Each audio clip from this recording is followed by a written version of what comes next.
Hello, everybody.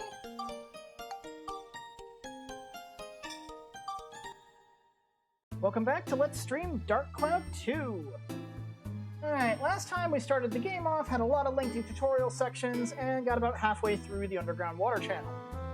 So we've got plenty of time to kill tonight, so we can very easily finish this off. So last time we got the ride pod, which is kind of a character, kind of not. It takes up a character slot and is treated as a separate character, but it's also kind of like an alternate character state.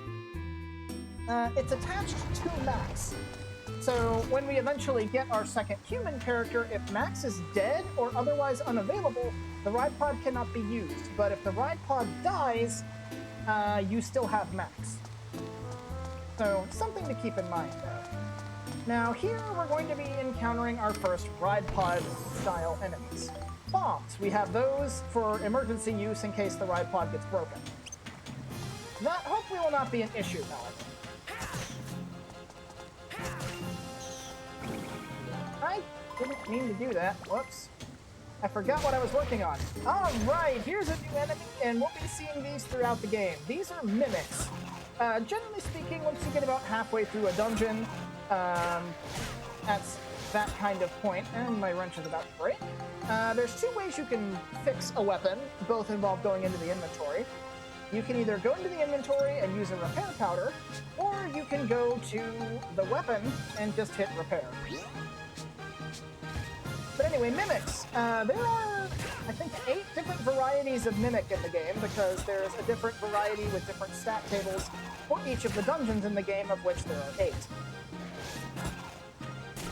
But basically, once you get about halfway through the dungeon, chests will start being able to have mimics in them. And they do count for the total number of monsters on the floor. However, thankfully mimics, unlike the first game, cannot have gate keys. Ooh, there's a Night Stalker there. We can get a scoop from this guy.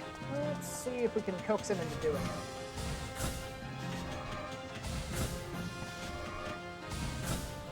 Oh yeah, hold on, Mimic. Let me stuff my weapon full of repair powder. Indeed.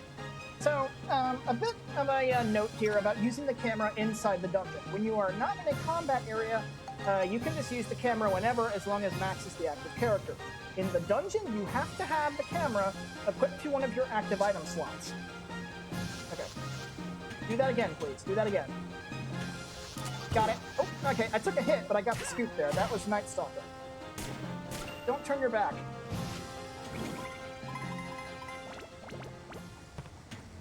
That should have gotten us the scoop. Yes, we got Night Stalker. Awesome.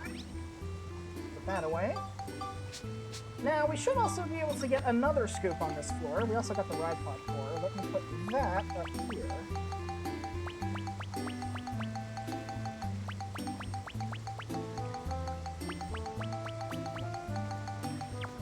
Alright, a bomb. That's a... Excuse me. That is a battle item. Pardon me for just a moment.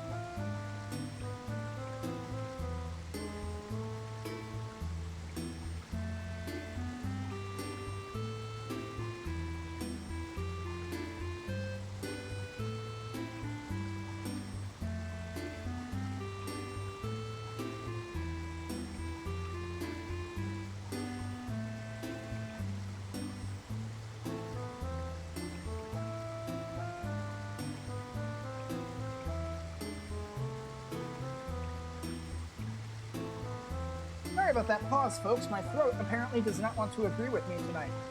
Anyway, battle items I'll usually keep between status cures and weapon upgrades. I don't use battle items too much. I very much prefer to just use my weapons as they are. But battle items do have a use, especially when it comes to crafting recipes. With the exception of the regular stone, that doesn't do anything. Okay, so here we've got a new enemy and our first ride pod.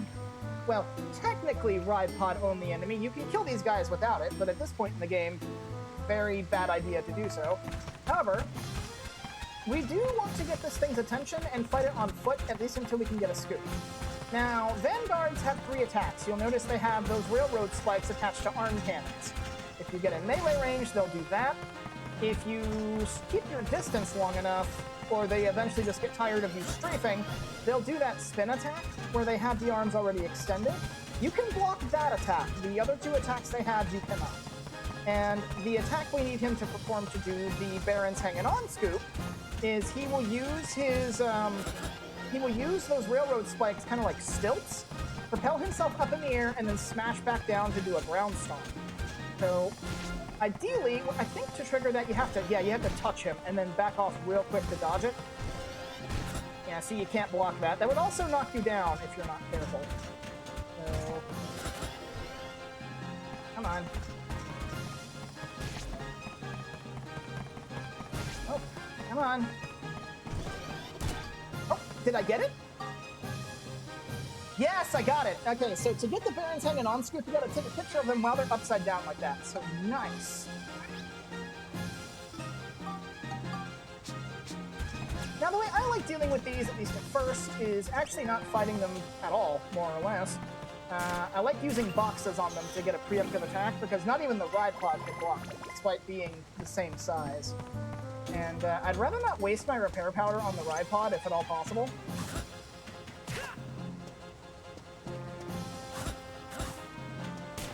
Ooh, you survived.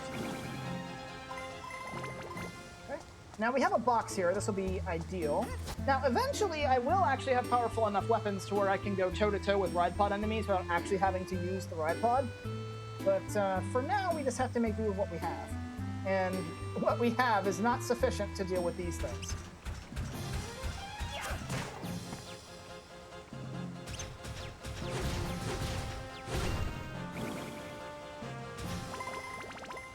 It takes 3 hits if you hit them with a box first. I think it takes 4 if you don't. And I want to ration the durability of my ride pod's weapons as much as I can. Let's see. Here, metallic stomping. Yep, there's one. Thankfully, the clown aggro's a lot faster than the vanguard does, so I can drag you away.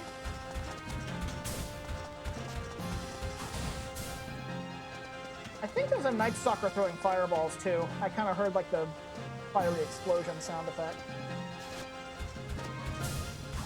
Yeah. That works.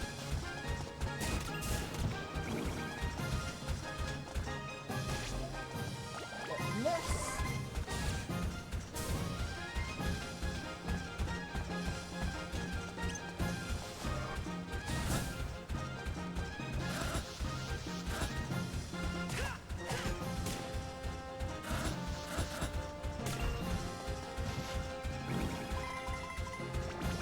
And yes, enemies can aggro you through walls. Thankfully, they cannot attack you through them.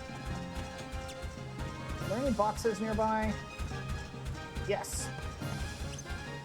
Come on.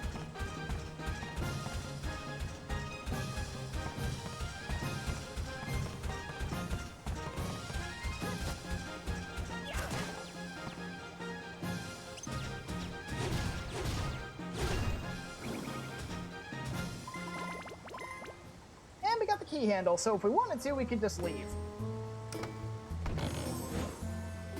But that would be a foolish thing to do, because there's free experience and stuff around here. Right. Looks like we got most of the left side of the map. Let's go down here,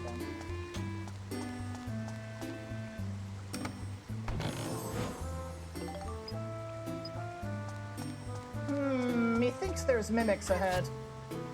Too many chests, not enough enemies.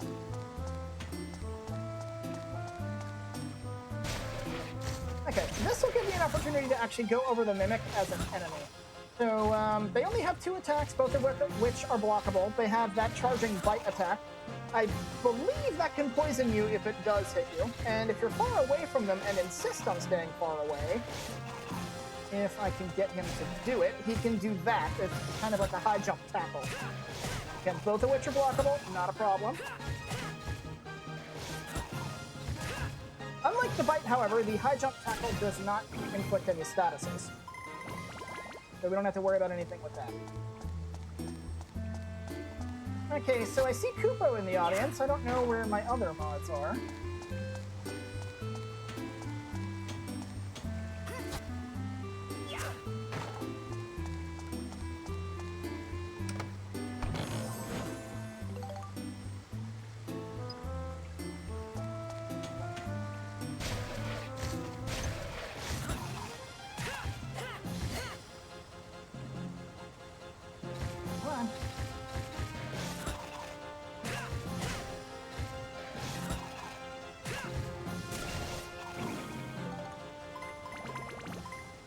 Alright, Destruction Crystal. I should check my inventory. Do I have that? No, I do not. I was just checking to see if there was an item that I could sell, which I don't have one yet, so not a problem.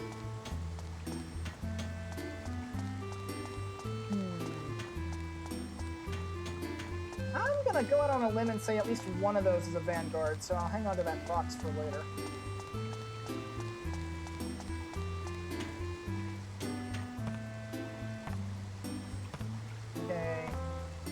Night Stalkers, a bat. Okay, so 2 Night Stalkers and at least 2 bats. There might still be a Vanguard over there. Did I pick up everything? Yes, I did. You may also be noticing that the Night Stalker's audio is kind of glitching up. It does that sometimes. And that's not an emulator thing. It does that on console, too.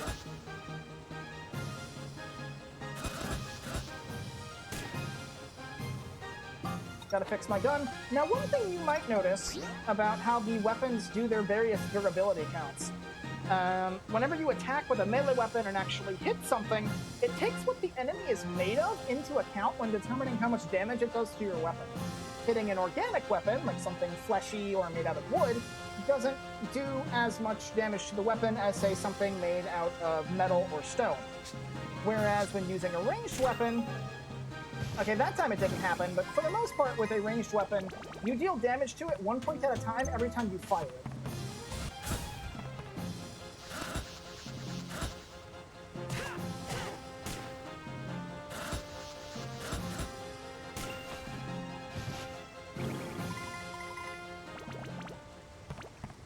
I don't want to open that chest in case it's a mimic. And I was right, there is a Vanguard back here. Come here, bat.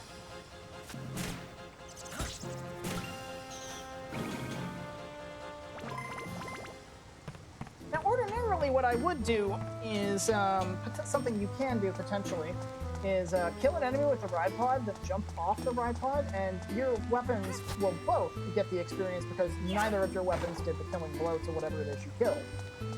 However, the ride pod does need experience to get upgrades, so I'm perfectly fine with it getting experience, and as you no doubt saw before, I am not perfect when it comes to gauging how likely I am to kill something, especially as my weapons get progressively more powerful. So, one other purpose the ride pod serves is I can use it to soak up accidental XP. Like, say for example, I don't want to level up my wrench too much for one reason or another. And I accidentally kill something with the wrench when trying to get experience for the gun. But me getting a level for my wrench would be a detriment. Okay, this is trapped, I'll deal with that later. But so what I could do in that instance is instead of letting the wrench get the experience, I could hop onto the ride pod and the ride pod can get the experience. Another trap chest, okay. But I could hop onto Steve, let the ride pod get the experience, and I would still benefit and move forward either way. See if there's a box past you. Oh, no, there's not. Well, you're the last enemy, so fighting you toe-to-toe shouldn't be a huge deal.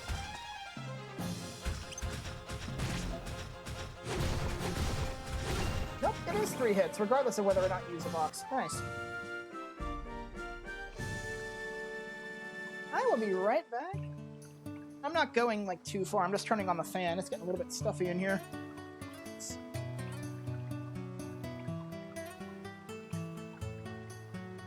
There we go. Get some airflow.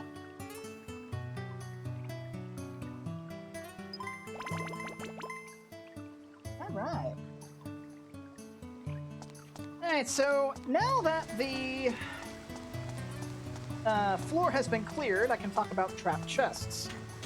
I mentioned these briefly last time when I was talking about treasure chest keys, but there are 2 different types of chests that might have a trap. There's chests that are obviously booby-trapped, where you have to pick one of the 3, or there are chests that are locked, and you have a choice of either using a key or forcing the chest open. If you force the chest open, you are guaranteed to trigger a trap, whereas with these ones, you can pick which trap you think is on the chest. So what a poison trap does is it'll damage you by a fairly high percentage of your health and will poison you. Exploding traps will explode, dealing a little over half your health in damage and destroying the chest. Contrary to what I used to believe in my earlier playthroughs where I really just got lucky, the explosion can kill you if you're under half health. I've gotten a game over that way.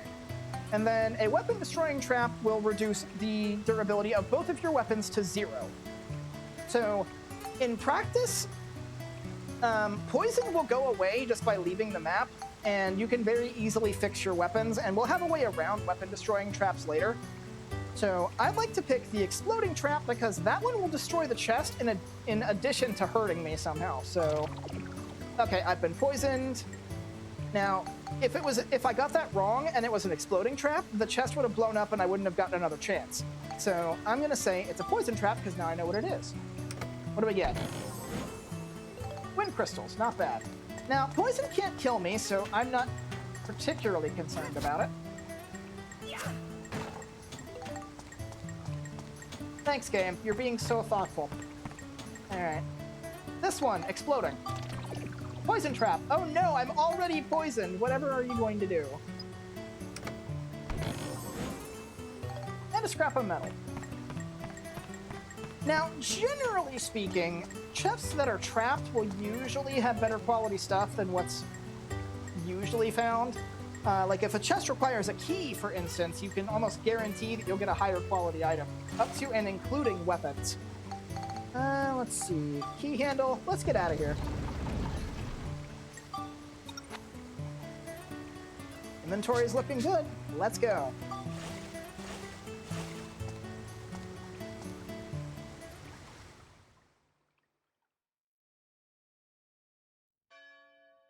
So, there it is. That's what this is all about. You expect me to believe all that? So just what do you plan on doing, huh? Well, there's nothing that I can do. You ignoramus! What's wrong with you?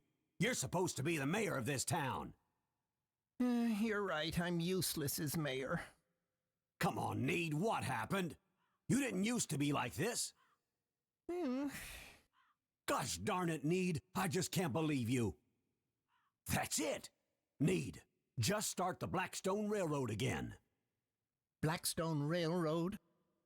The reason you shut down the Blackstone Railroad was so that no one could leave and see the outside world, right? Well, that's not necessary anymore. Now we need to leave this town and see the outside world. If we do, then we just might find a way around this. Come on. Right, let's reopen the railroad.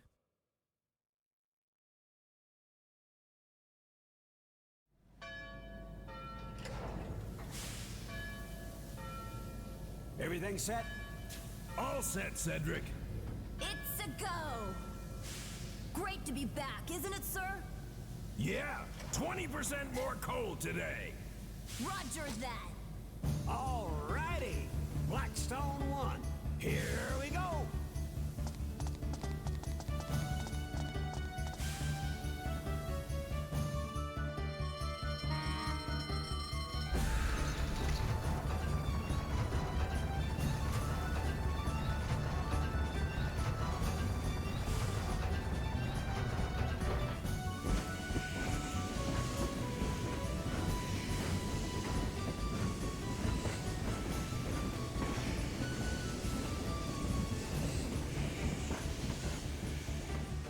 I guess I didn't have the guts.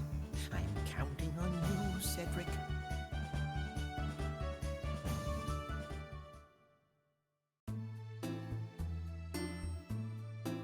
Okay, I'm going to leave because I have 1 hit point. No, thank you.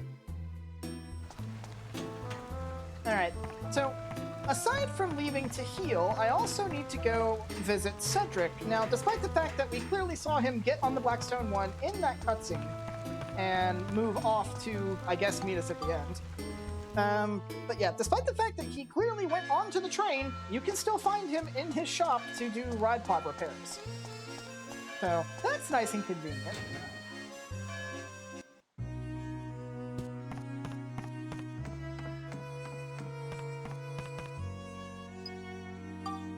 There we go. Alright, ride pod repaired, good to go. Let's get moving. Now here's something we can do. Instead of going all the way back to the manhole, we can instead use the move command and go to the underground channel that way. We can kind of fast travel to the dungeon. Move to the channel entrance. Now, fast traveling to the dungeon will not let you save. Spirit Survivor, there's Star. Turns out to be just a hologram. I don't think so. Alright. But yeah, if you fast travel into a dungeon, it doesn't let you save, but if you fast travel to just outside the dungeon, then walk in, you can save.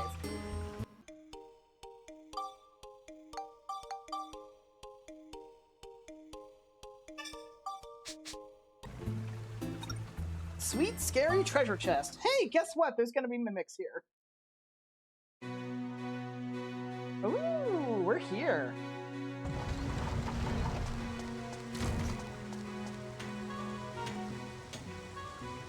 Okay, so you may have noticed that the normal dungeon music has changed. We're not hearing the theme of the underground water channel. We're hearing a track known by the name of Spiral of Dreams. This... Let's see. Sorry for not chatting sooner. Was trying to see if there's anything else I'd have to pick up tomorrow. Oh, that's fine. But anyway, this track only plays when you are 1 level away from a boss. So we are nearing the end of our sewer journey. Okay, come on, Froggy. That's right. Oh, wait, this is gonna kill it. Yep. Man, even just a glancing blow killed it. I was just being a lurky foff. As long as you're here, ready and able to do modding, that's fine. Besides, you know, I have multiple mods for a reason.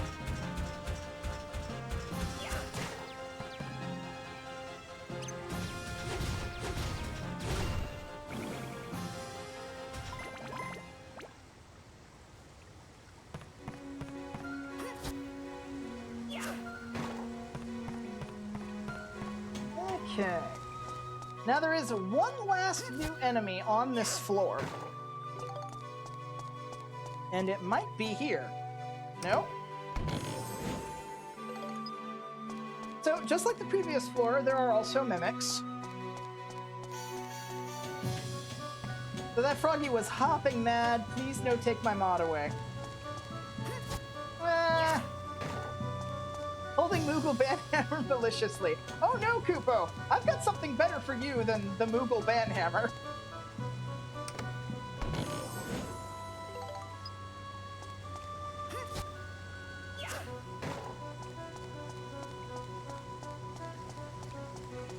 As far as your mod powers go, Kupo, provided you don't do so to try and lead a coup, you have my permission to send dissidents to the Slag Dimension.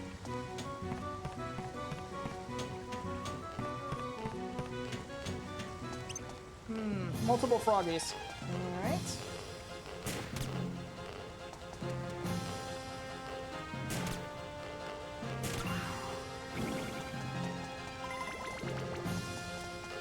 Okay. Now, when you're trying to shoot froggies, with the gun especially, you'll notice the gun tracks their movements. You want to shoot them just as they land. Here we go. Alright, it's not this chest. Can I have the bonky hammer? Only when I make groan-worthy jokes. As for you, Star, your mod power to deal with people, you can ban them by sealing them inside the Ubu box.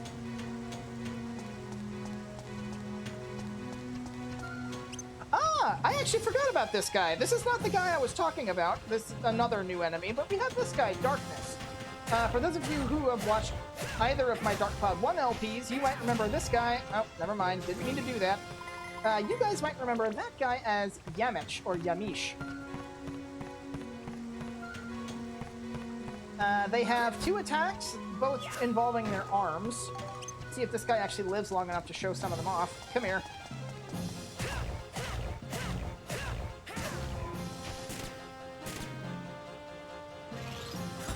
So, 2 attacks, they can either turn their arm into a drill and charge at you. Sweet, I get to use the Uwu on those who dare sully this nice channel. Yes, you do. Yes, you do. And another attack they can do, if he'll ever feel like doing it, is he can turn his arm into a blade and swipe horizontally. Also, something I may have forgotten to mention about the... Well, I'll do it next time we find an enemy. Doing it on this guy is probably not the smartest thing. Chill crystals, not bad. Destruction crystal, also not bad, so it's not in here. Okay, Darkness, we'll do this on you. So, a little bit about the enemy UI. There's 3 points of interest on that UI. There's the enemy name at the top, the orange bar at the bottom is their health, and then they have those red pips. Every time they take damage, regardless of how much damage you do, they will lose one of those pips. That is called the enemy's rage meter. If that bottoms out, you may have noticed when I was fighting the Darkness earlier, they start glowing, and they will do not quite double, but almost double damage if they hit you while they're angry at you. And some enemies have more patience than others. You come over here.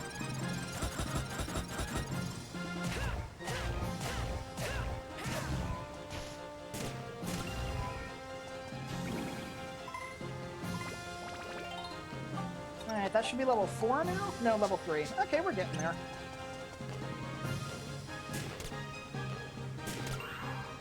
Right between the eyes. And we got a healing pool here, so that's not bad. Though, there's only one real room left. And we still haven't found the big enemy of this floor. Another Darkness. I'll save that box. There might be vanguards around.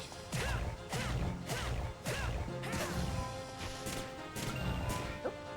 2 shots did it. Nice. I was used to having to give 3. Not you either. Okay. I'm just getting lucky, apparently. Or not, depending on your view. Let's see. Ah, multiple vanguards. Lovely. And one of these 3 chests is the new enemy. So I'm going to deal with these vanguards first. 2 vanguards, 2 boxes. Let's do this.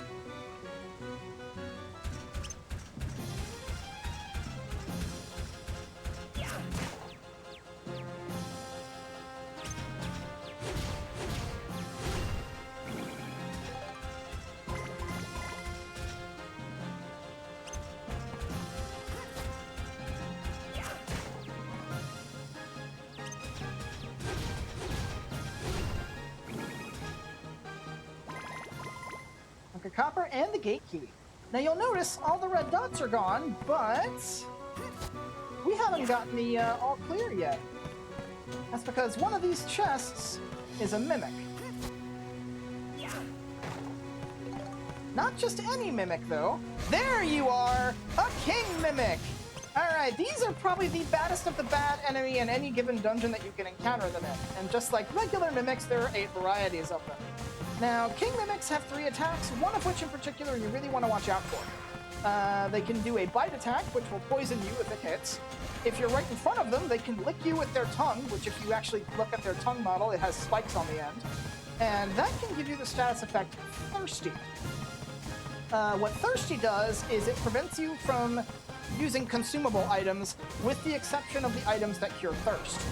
And the really nasty attack that king mimics have is that clapping attack. If you get caught by that, it will always do half your health and damage regardless of your defense. So you definitely don't want to be engaging these guys in melee.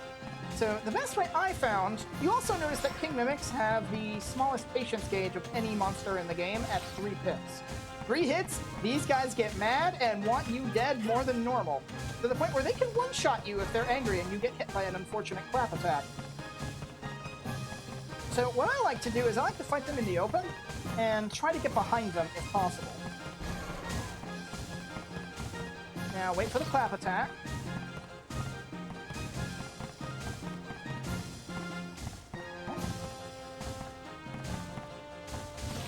Clap attack, please.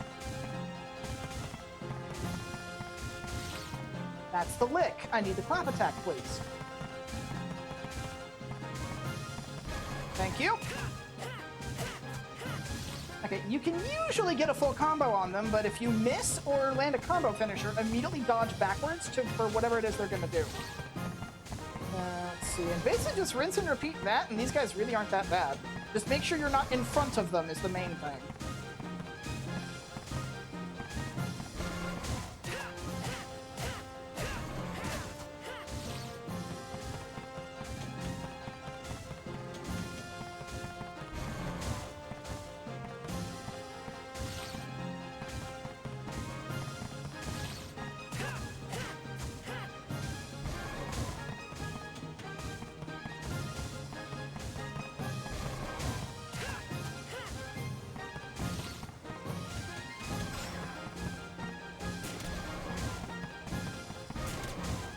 One more. Nope. Now one more. Gotcha.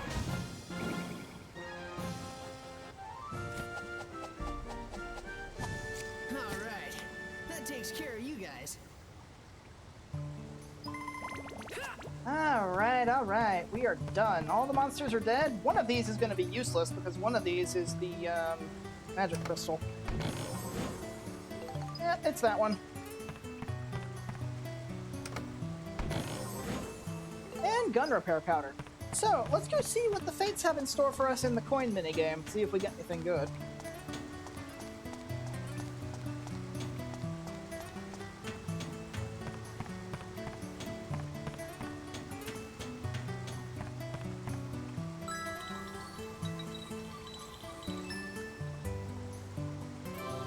Alright! ABS bonus? ABS bonus! Bonus XP, come on!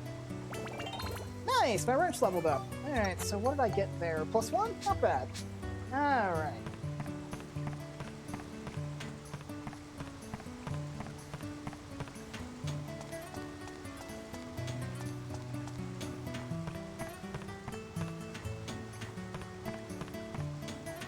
I went the wrong way.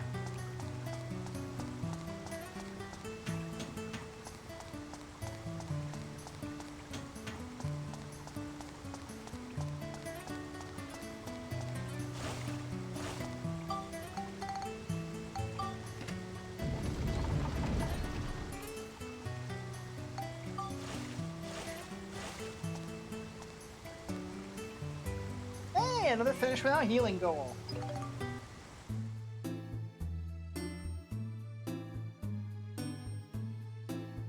Sorry, just messaging my other mod, see if he'll actually show up.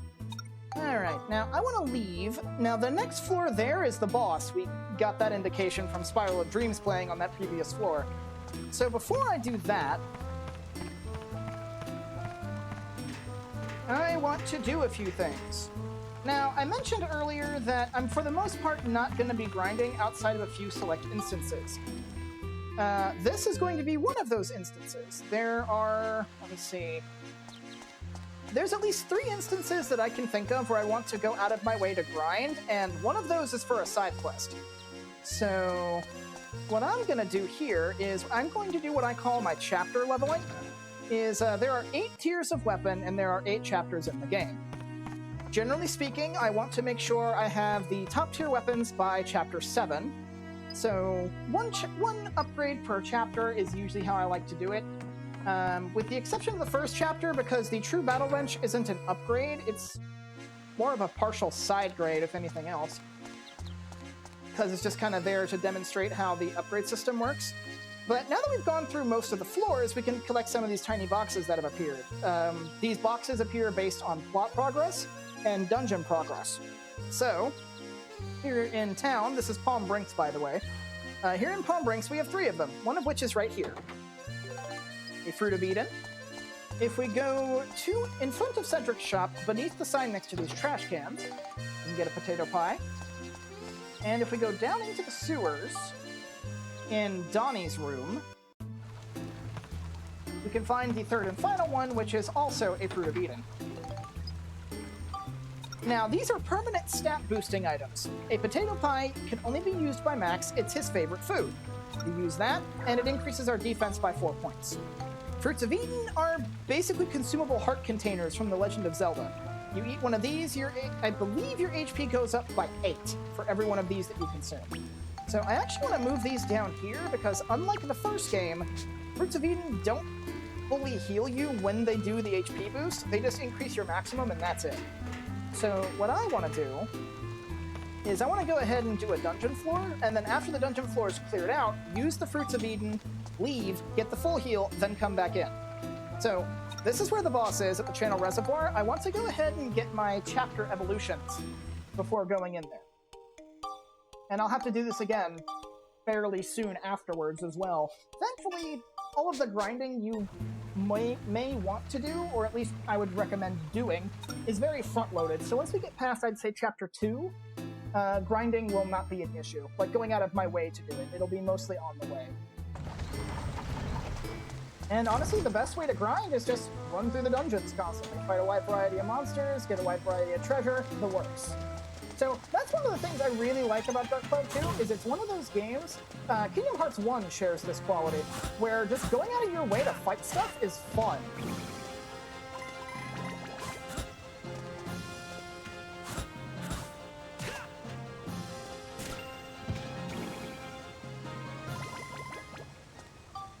But I only hit him the once, jeez.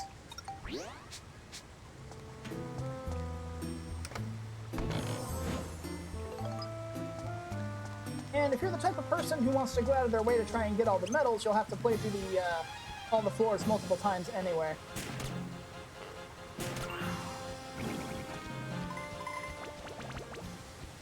Alright, so I want to focus on my gun primarily, because the wrench will be a lot easier to level up.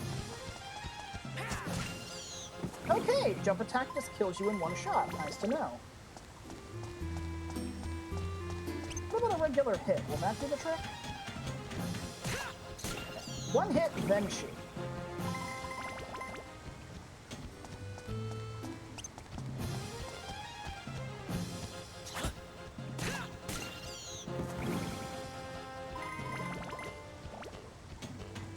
By the way, while we're on the subject of weapon evolution, I want to go ahead and go over damage types, because there's... Oh, I don't want to do that. There are 2 different categories of weapon types. There's weapon statistical damage, which is like the attack stat, the weapon attributes like elemental damage, monster damage types, that kind of stuff. And then there's the actual weapon type, that also determines what kind of damage it's doing. For example, with Max here, we have the wrench and the gun. The wrench does what's known as wrench damage. It's a crush weapon, basically. Anything that's got like a hard exterior or is particularly brittle will be weak to the wrench and take additional damage from it. I think it's a 20% boost. And the gun, at its current state, does bullet damage. That's one of the reasons why the gun is so weak, is, at least at the start, is because a wide variety of enemy families have resistance to bullets. And eventually we will actually get the opportunity to change the gun's damage type from bullet to some other type of projectile, which will drastically increase the kind of damage. But for now, we just have to deal with bullets. Now, I want to point something out here with one of the items I just picked up. This is a protector crystal. This is the same as one of these things. You break it down and it gives you stat points. The thing is, this is probably the most worthless of those crystals, because what it does... Great, I'm here. I apologize for my delay. Merrick, it's about time you showed up. I was worried about you. Alright, full team of mods is here. Let's go. Anyway, the protector crystal gives you the durable stat. The reason this is a problem is that no weapon evolution in the game requires the durable stat. It's just kind of there to be a nice-to-have kind of thing. And it goes up on its own as you level up the weapon anyway, so there's no point in investing points into it. So it's one of the few items in the game, I'd say just sell it. It's vendor junk. What's over here? Nothing. So how are you doing, Merrick? I know you missed last night's stream. I hope you're doing all right. Chests. One of these got the key? No, you don't. What's in here? Oh, and there's an enemy in there too, so I'm gonna need the key to fight it. Alright. Yeah, it's not here, so backtracking ho!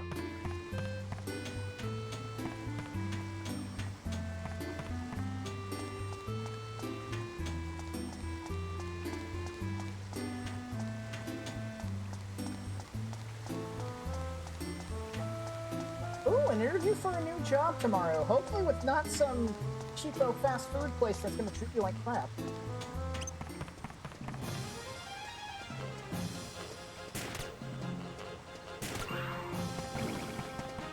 Which at this point, anything is better than what I have. Agreed.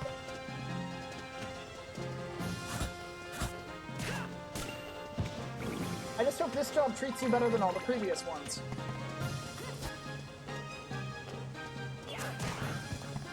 That'll stop you from moving. Oh, okay. I accidentally broke my gun there because I was a little bit trigger happy. But if you were paying attention to the experience bar, you noticed it went down a little. 3 hours a week pays nothing. You're practically losing money at that point because of gas costs. I hear a clown.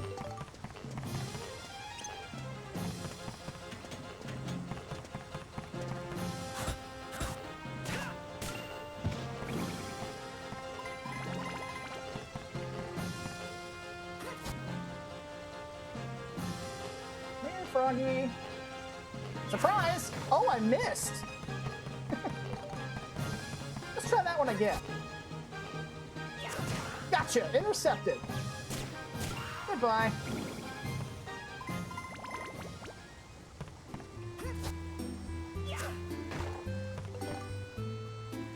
Powder. What's in here?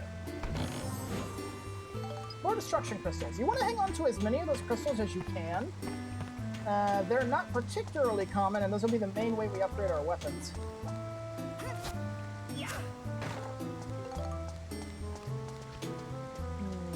A clown and a rat. Bring it on.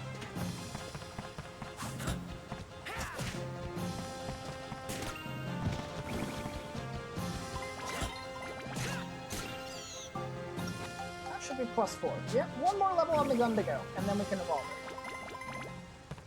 Yeah, the main reason I decided to do the sort of grinding for the chapter here is because this is the shortest dungeon in the game. The dungeons will get exponentially longer the further in we go, and more floors means more opportunities to gain experience on the way.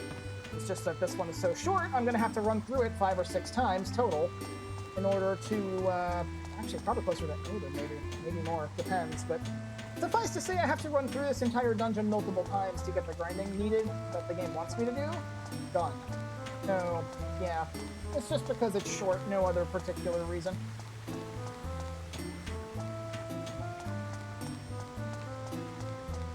So that's a story from Merrick. He's having job troubles, poor guy. What about my other two mods? Star, Kupo, speak up. As far as I know, there's nobody in the Twitch audience that would bite, and people on YouTube certainly won't.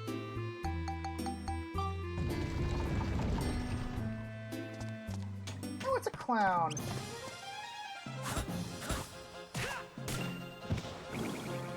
There we go. Modding on Twitch on mobile is so hard, so much easier on PC. Yeah, that is the point. That takes care of you guys. And yes, Star, I know you're here. You announced your presence before Merrick did. You summoned the mod foff. I did. Ooh, a repair powder. Now, this is one of the nice things I like about how the game handles its inventory system. I can't pick this up because my inventory is full. And a repair powder is an instant full repair on whatever weapon you use it on, no matter how damaged it is. So, if I have a full stack, finding one on the ground is just a free repair.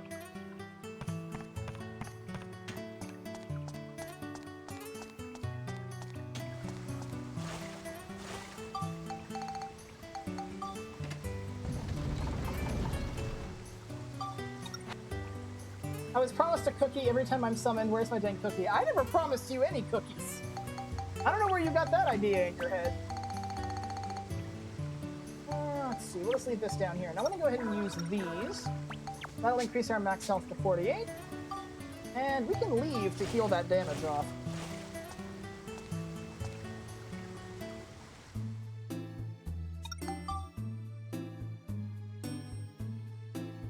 I should probably talk to Hinty about formatting my streams for the YouTube stuff, where you guys can actually see, you YouTube viewers rather, can see the chat that I'm having with my mods.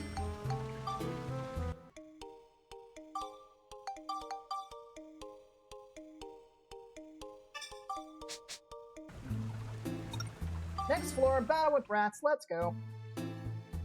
Hopefully I should be able to get my gun to +5 on this floor, and then I can focus on the wrench the rest of the way. It was in my contract in the fine print of summon foff costs 1 cookie for every summoner. Look, I'll bake some white chocolate macadamia nut cookies for December. You can have some then. Oh geez, Merrick already having to rein in Star. That's just great.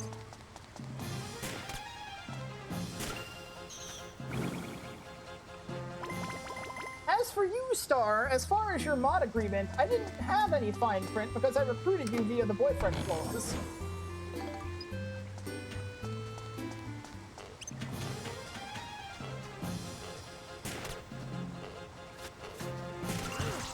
Freaking bat. The fear wig's good. Merrick does have mod experience. I believe he mods for, it's Waffle, right? That's what you mod for? It's raining, I should get my umbrella.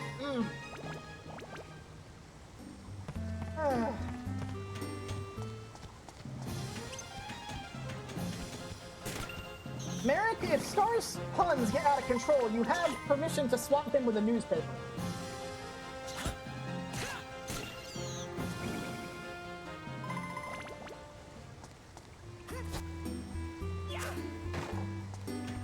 Correct, my dear comedian, Waffle Cat Girl YouTuber. Yeah, he's modded for VTubers in the past, so... And, he is a particularly close friend, if you guys catch my drift. I don't want to start any arguments here, so I'll leave it at that. But I trust him enough to be one of my mods.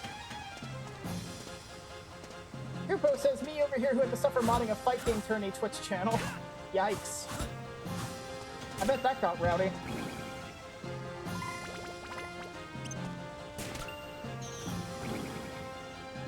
I also mod on Discord on a couple of servers. Now that I didn't know. I thought you were purely a Twitch mod.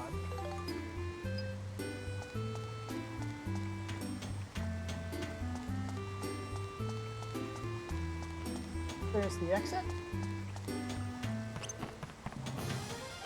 Oh Koopa, there's no way I'd ever want to mod a fighting game tourney. I wouldn't want to either. Twitch, YouTube, and Discord. Interesting. Alright, so this guy's next, or relatively next to a hole. I want to get him away from it. Because his loot can fall down there, and if it does, it's lost for good. Fighting game tourneys are rough. I can imagine. Like, you know how rabid fighting game fans are. Especially when there's a live tourney going on. Oof.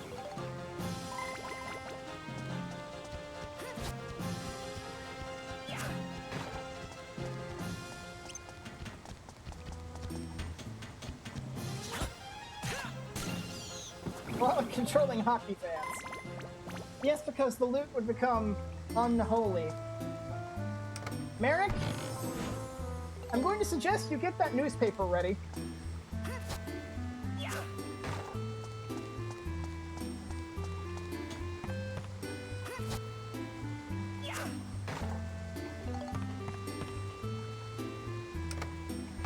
I mean, he ain't wrong. You're supposed to swat him with the newspaper for that, not agree with him.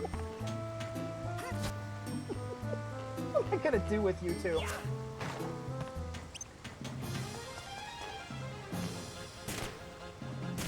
Woo! He was about to spit. Well, I popped him right between the eyes before he could. Ooh, a holy crystal. Glad I picked up one of those. Those are gonna be handy.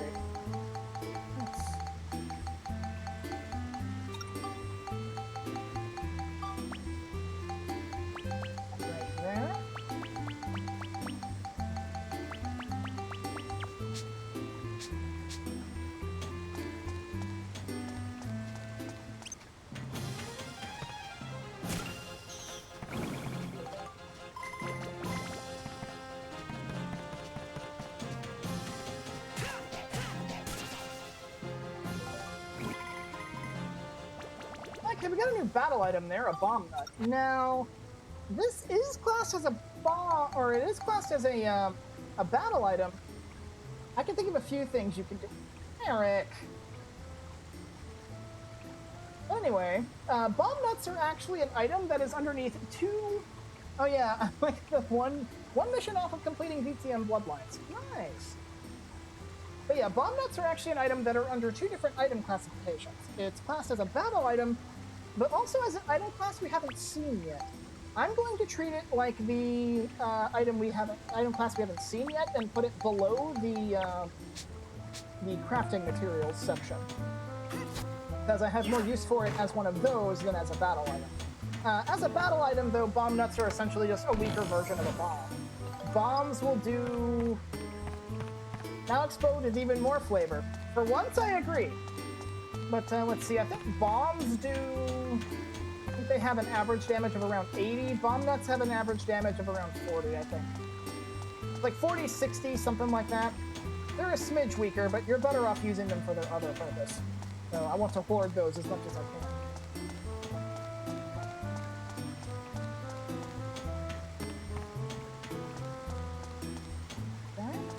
Yep. Alright, I can surmise by process of elimination and the fact that I have a key. These guys are going to be behind a locked door. Yep.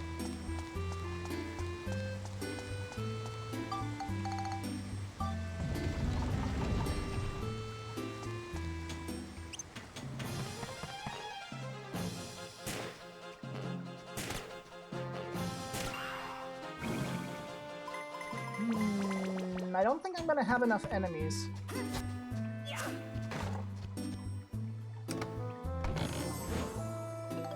I might be just short.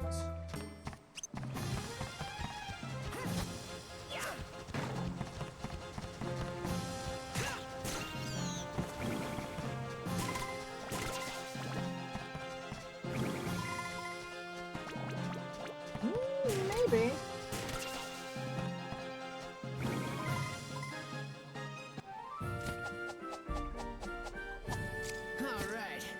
Takes care of you guys. Oh, just enough. Awesome. And a useless map. That happens to me so often. Clear the dungeon out, 100% explore it, all monsters dead, last treasure chest has the map in it. Anyway, now that our gun's level 5, we can evolve it. Now, we only have one way we can go, at least at the start, and we need Cyclone. I want to say we need 9, if memory serves. Let me check my list. I think we need 9. No, I'm slightly off. We need 11. So now we're going to be using some of these crystals. Ooh. I don't have enough wind crystals. I'll tell you what, I'll hold off on the evolution until I get my wrench to +5. I'm hoping by the time that happens, I'll have accrued some more wind crystals to use.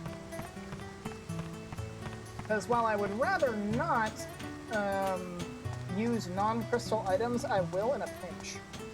And usually on most of my playthroughs, I only have to do that once, right at the very beginning, just because I'm strapped for so many things.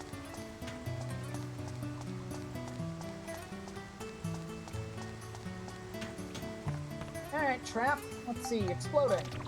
Poison! Oh no! What do you got? 4 scraps of metal. Lovely. Now, something else to note about poison, it's not doing it right now, but you'll see I'm taking 1 damage every few seconds. That actually scales with your maximum health. The more maximum health you have, the more damage it does.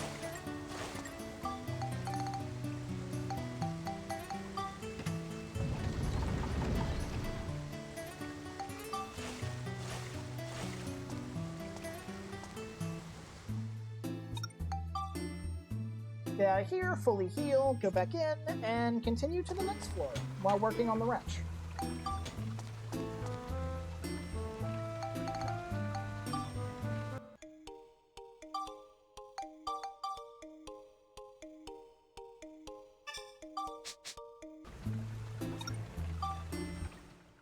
Now this one's just going to be a bonking fest, so we don't have to worry about shooting anything or moderating damage at all. Just go in, beat the crap out of everything, and move on.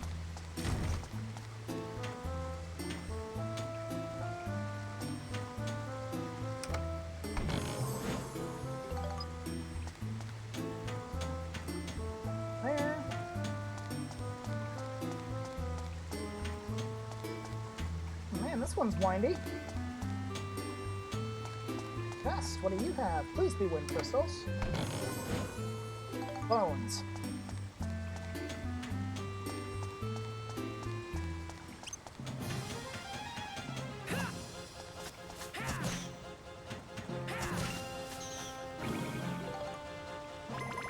Hey, a wind crystal from a bat. Lovely. That's super helpful. Oh.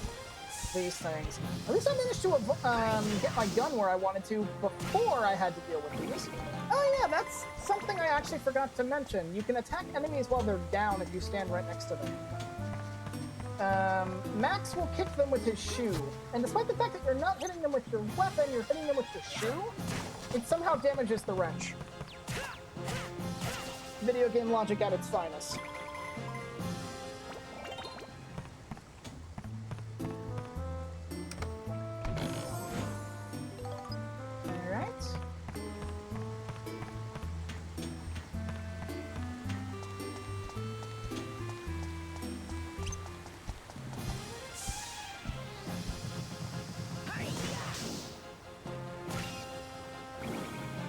Now, in this case, I don't mind doing that attack, but in most instances, you don't want to do that, because if you move back enough, you can actually combo an enemy while they're down and get them stun-locked in a way. Ooh, nice try.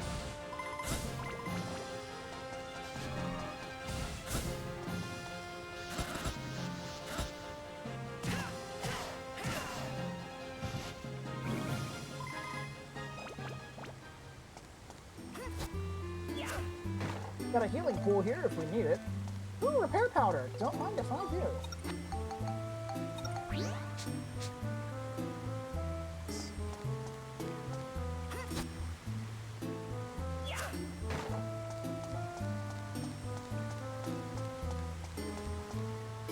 we got in here? Destruction's all well and good, but I need wind, please. Scale I will definitely take, but again, I need wind right now.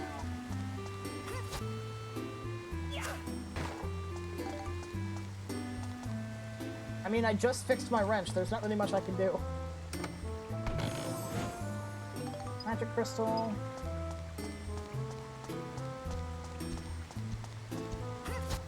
A little bit closer.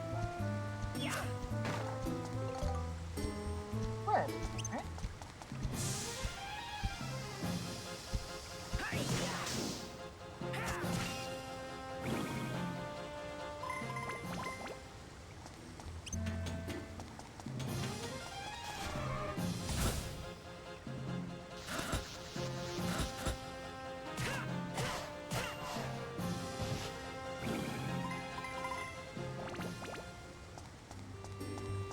I want to say we're at +1 right now. No, +2. I think it was one of those two. +1, +2, something around there.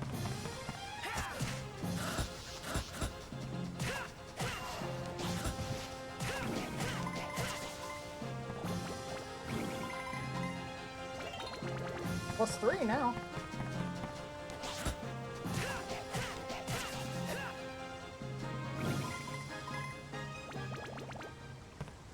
We got the key, we could leave if we wanted, but there's still free experience and chests around here. Wind crystals, thank you! I should be able to actually upgrade my gun now, but I'll clear the rest of the area out first.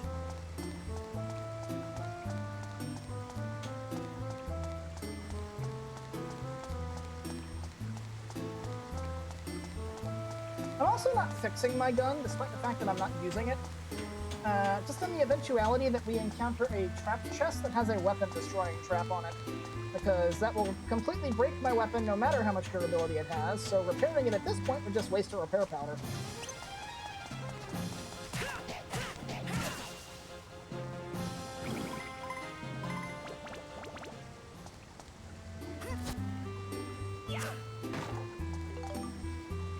No drink.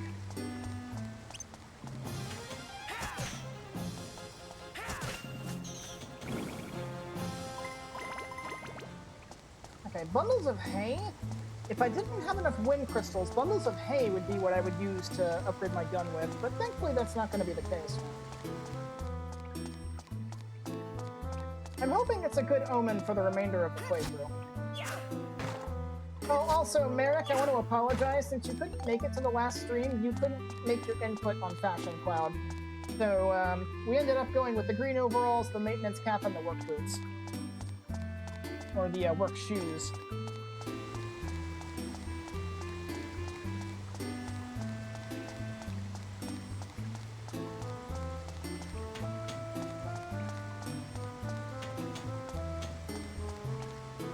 Exit, one enemy left.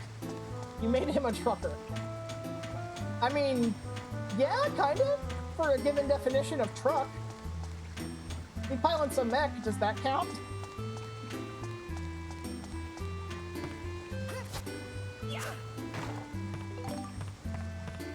Antidote drink.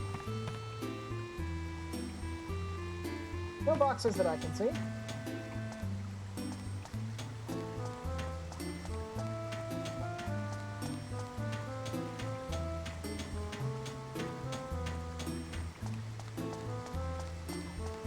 Goes with the hat.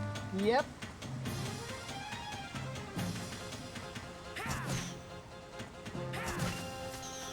There's a space trucker game being developed, so I say it counts. Hey, there you go. All right, that takes care of you guys. No, I'd say if we were going for the trucker look, we probably would have just gone with the work outfit, which included the blue overalls, because the overalls are patched on the knee. Also, pretty classic mechanic outfit, yeah. Alright, so now that all the monsters are dead, let's get to weapon evolution. So, this is how you evolve a weapon and upgrade it when it's not the attack or durable stats that need to go up, because the attack and durable stats just go up on their own whenever your weapon gains a level. So, let's see, we need 11 points for this? Yeah, we need 11 Cyclone. So, how this works is you take an item, it can be any item that gives stats. Not everything gives a stat, by the way. You'll notice poison doesn't have a status command on it. Poison gives nothing. Doesn't even poison your weapon. It just straight up doesn't give anything. But, no. I guess sugarcane doesn't either. Oh, wait, no. Sugarcane I know does. Sugarcane gives fire, I think, yeah. But you can select Spectrumize. Oh, poison gives like... I could have sworn there was an item that doesn't give anything. And that Spectrumizing it was a waste. Put that down there. Let's see. But yeah, like that gives fire, this gives lightning, scraps of metal give lightning, unknown bones give holy, I think. Bundles of hay give wind. Paradoxically, glass material gives ice. Thick hide gives beast. Hunk of copper, I think, gives either lightning or smash.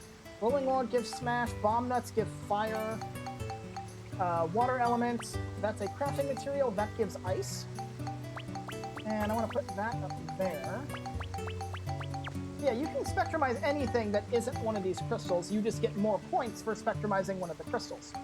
And how spectrumization works is you spectrumize it, and it'll ask you, hey, how many do you want to spectrumize? And you can see spectrumizing 1 gives us 3, 2 gives us 6, and so on. So we want to synthesize 4 of these. Now, how this works is, this is what's known as a synth sphere, or synthesis sphere. This contains the stats of whatever it is we spectrumized. And you can see in its description 4 synthesis points needed. Down here at the bottom of the weapon UI, you see synthesis points. You get those as you level up the weapon. I believe you get a slight bonus for the first 5 levels. That may just be a tactic. But basically, as long as you have the synthesis points to pay for the synth sphere, you can attach the synth sphere onto the weapon and give the stats to the weapon.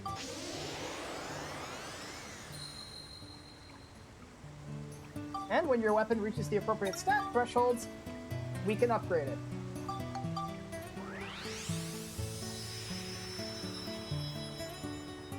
Our cartoony pea shooter has now started to toot its own horn. We have a trumpet gun.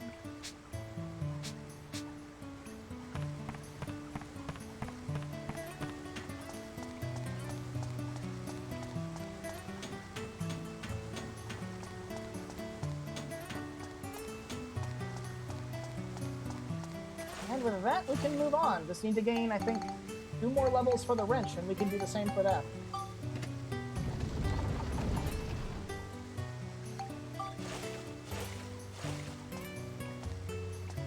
So now it's a Duke cannon. I figured you'd at least make some kind of joke since I beat you to the tooting its own horn joke. But yes, it is now a Duke gun.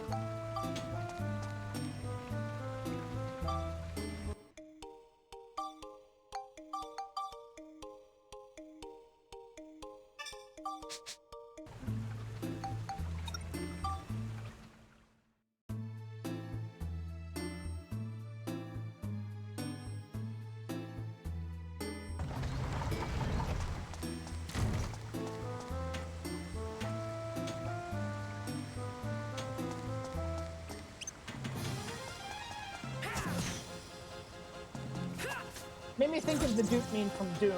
I've seen that.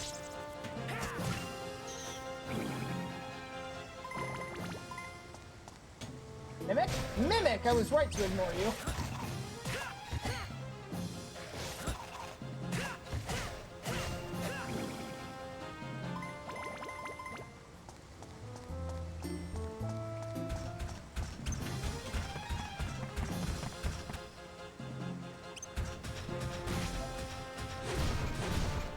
Die. Wow, gate key on the first monster, not bad.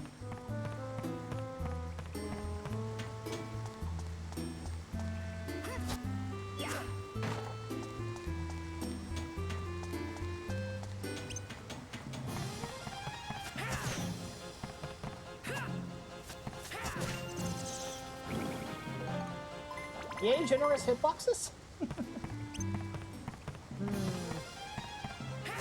I don't want to shoot it because that'll kill it in one shot. There we go.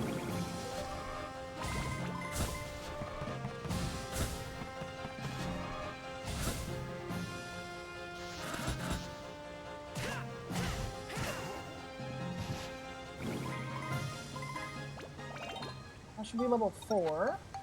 Yep, one more level and we'll be able to evolve this one. Okay, that's trapped. We don't want to mess with that. Not until the monsters are dead anyway.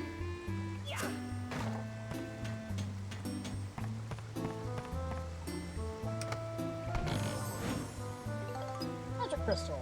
And there's stuff everywhere. Let's keep going this way first, I guess.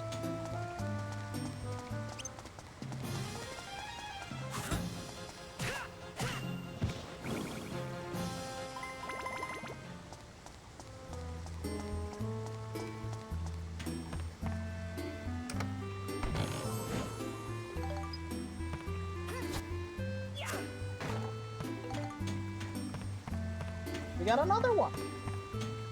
Yeah, crystals and upgrade materials are some of the rarer things you can find inside these boxes as item drops. And then there's like the ultra rare item, which I still haven't found yet.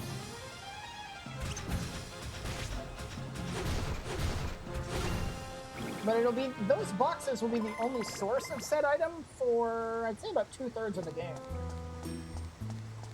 So it pays to break every one you find.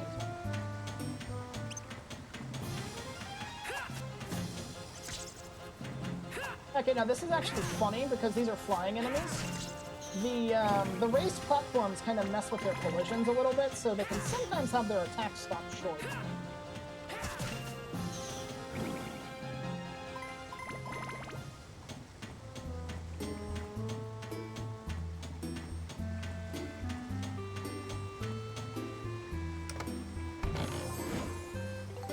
I got the floor map. Are you a mimic? No, but I'll take what you have. Boxes! There's a lot of enemies down in that southern corridor. Ride pod fuel! There it is! That's the, like, ultra rare item I was telling you about that you can only get from boxes for a while. This will fully restore the ride pod's HP, although it is not actually a full heal. One of the ways the ride pod works is you have to use the invention system to give it permanent upgrades. And how many upgrades you can give it is determined by the strength of the core. You upgrade the core by spending experience at Cedric. I believe, if I'm not mistaken, the ride pod fuel will recover 240 hit points, I think, is how many it can recover, and all but the most powerful energy packs will receive a full heal from that. So, I want to put that... I think I usually put it next to the repair powders, as it's technically a repair tool for the ride pod. But that's a very rare item and very powerful, to the point where you can only hold 5 of them. You can generally get an idea of how powerful the game considers an item by how many it lets you have at once. So the fact that the ride pod fuel can only have 5 should tell you how valuable it is. Okay, here's the other kind of trap chest that requires a key. We'll want to open that one first, once all the monsters are done.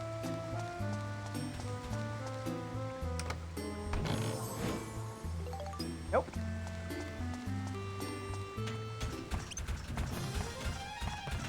There are 2 of them.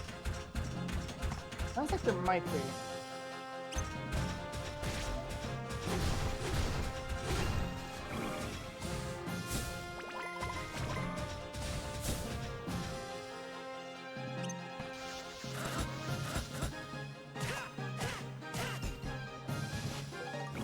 Yes, there are 2 of them.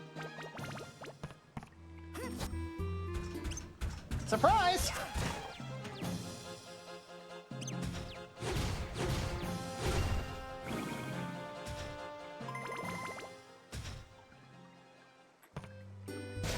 And speaking of surprises, another mimic. Okay, get away from that hole.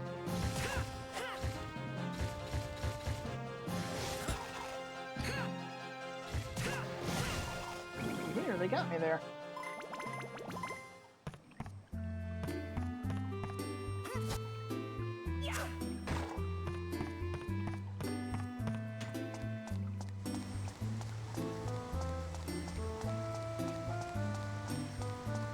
Sorry if I sound a bit sleepy. Daylight saving time happened and my body's still adjusting to it.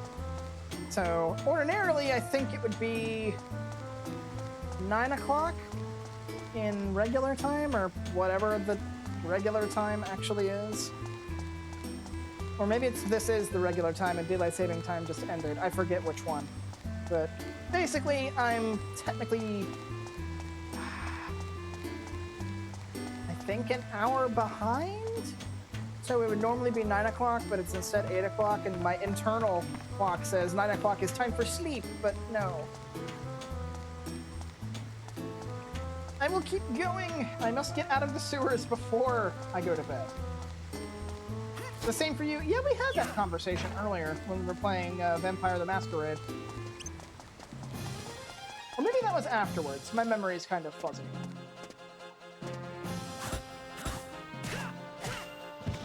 Now you may notice some of his drops fell in these little gutters. Thankfully, these are not pits, so we can still pick up stuff that they drop from them. And yay, there's no vanguards down here. Fighting them in narrow spaces is really annoying.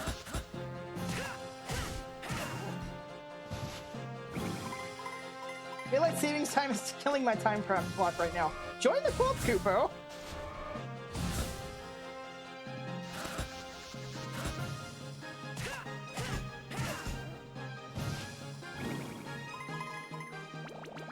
Okay, we've got a mimic in here. Hello!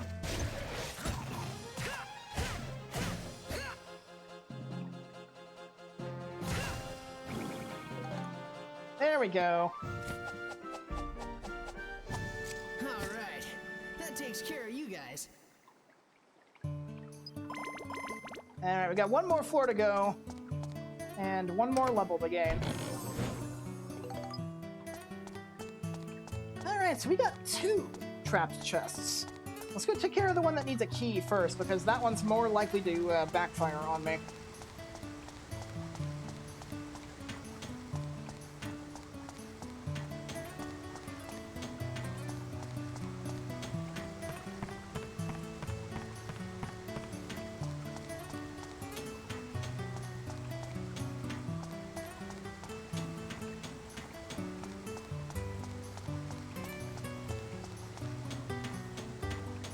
What is time? A good question. Alright, now, if we had a treasure chest key, we could use a key to open it, but we have no choice but to force it open. And I forget what day it is sometimes. I can't blame you. That happens to me at work. But if we try forcing it open, it will randomly determine what trap of the 3 traps it will be, and then we will just have to suffer it no matter what. So if this one explodes, we're going to be eating some damage. Poison trap. I got lucky. Oh, that is rare. I will keep that. That's going to save me some money. That is an ability coin. What that does is if you synthesize that onto a weapon, your weapon will get a special passive ability. In this case, that is indestructibility. That makes it really hard for your weapon's durability to degrade. I don't know exactly how much it lowers the degradation by, but it lowers it by a fair amount, to the point where repair powder has become even less of an issue. Ah, weapon destroying. That's fine. Two bread. Nice. And I'll go ahead and repair these. Now, you actually can, due to a side quest later that involves one of these, you actually can buy these later, but that's going to save me some money at least. I actually might want to hang on to that one for the side quest and just buy the ones I need for personal use when the time comes to purchase them.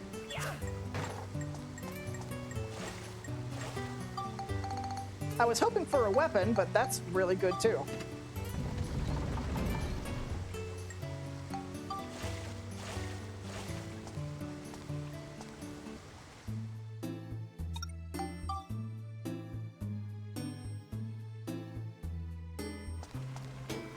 Alright, heal up, let's go.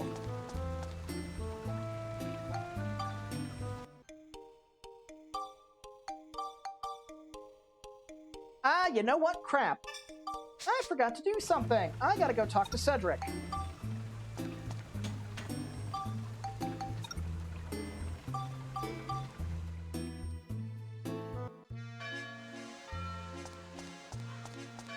If I can stop running face first into a post. Wake up, laddie, wake up.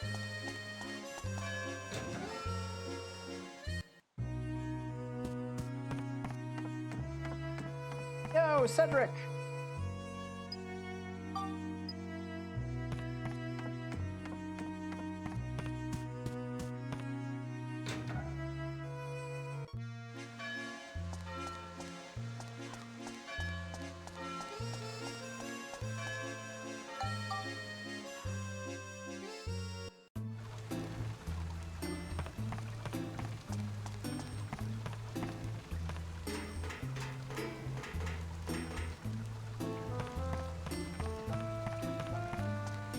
Alright, let's get this wrench evolved.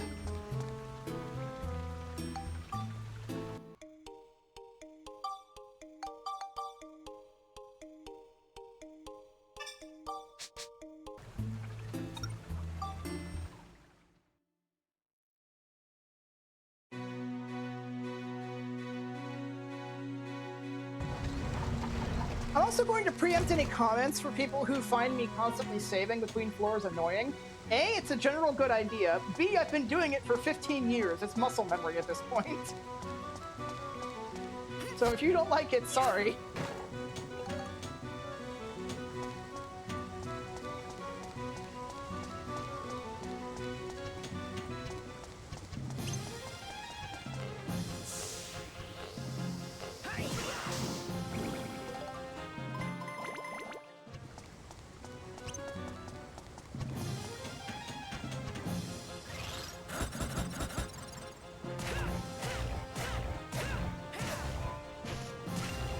Goodbye.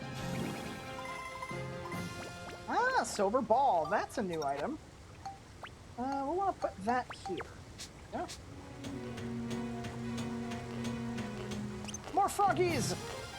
This one should do it, actually. Nope.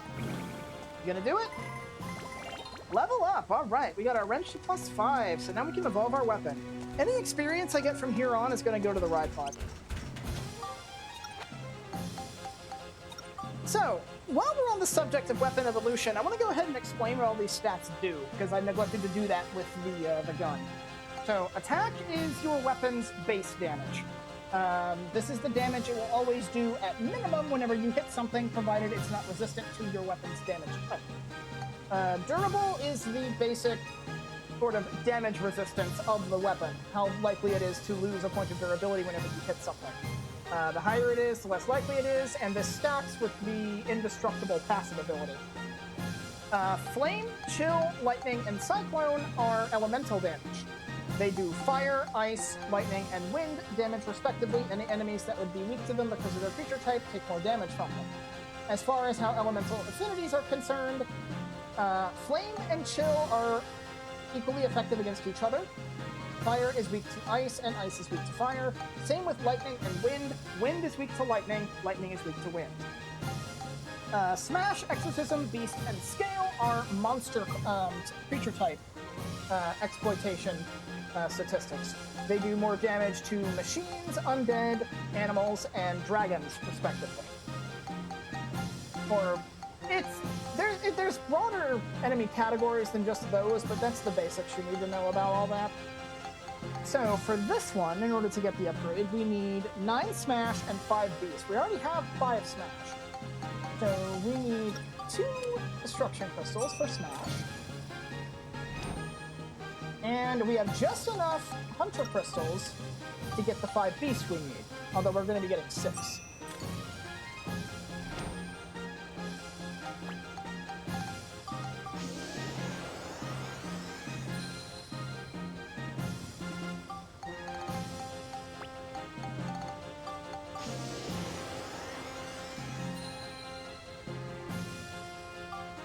And we are now ready to evolve our True Battle Wrench into the Drill Wrench.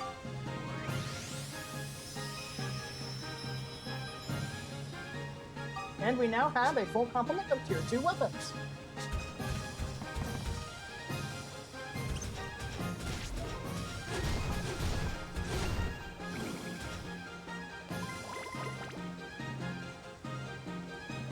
said, there's no reason for me to level up any of these weapons anymore because they're evolved for the chapter, so pretty much every experience for the rest of the floor is going to the ride pod, which it could use it.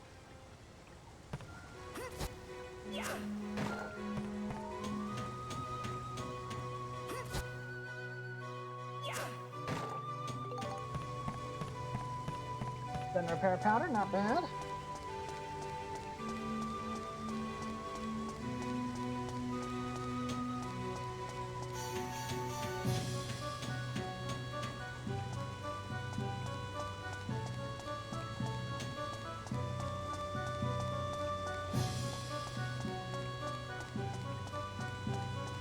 Any enemies nearby? No. There's a high chance of one of these being a King Mimic.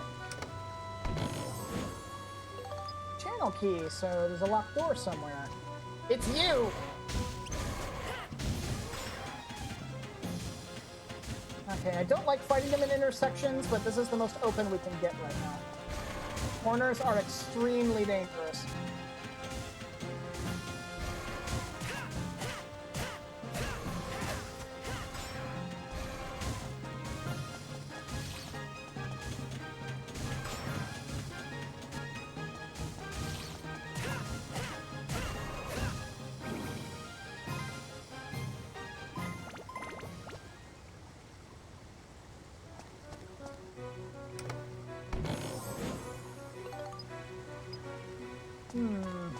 Magic crystal didn't help much.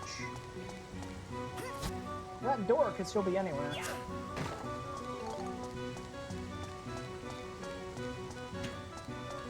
There's the way out. Must be further down.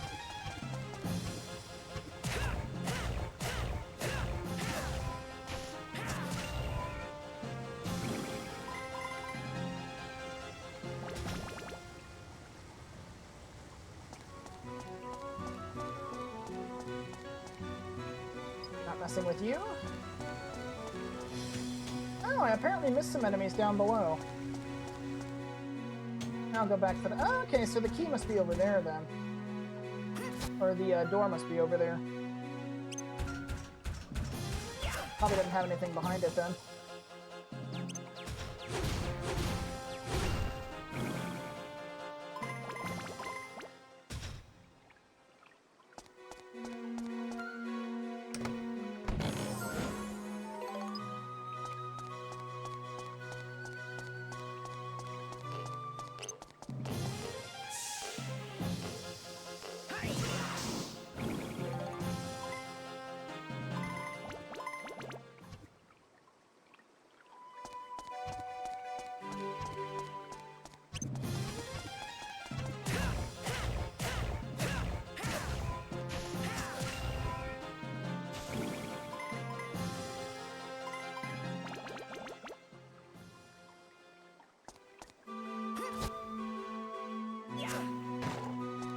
Yeah, I'm thinking that door's probably off to that horizontal area over there and doesn't have anything in it, so having the keys is not really going to do us any good. And theory confirmed.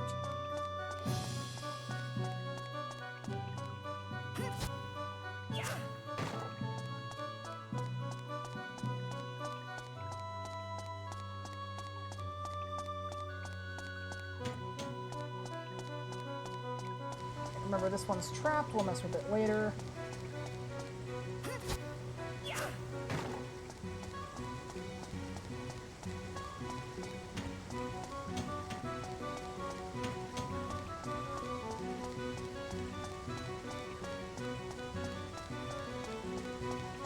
Oh no, there actually is something in there. There's an enemy, so we will have to open the door. Oh, there we go. There's a chest in there, too.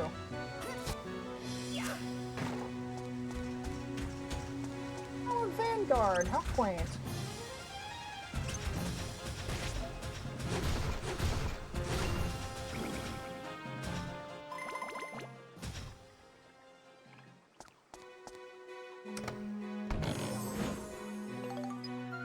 Flame crystals, not bad. We still haven't found the rarest of the crystals, though.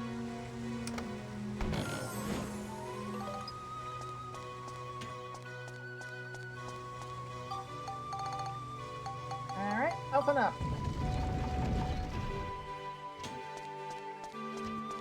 And it's a darkness. Surprise!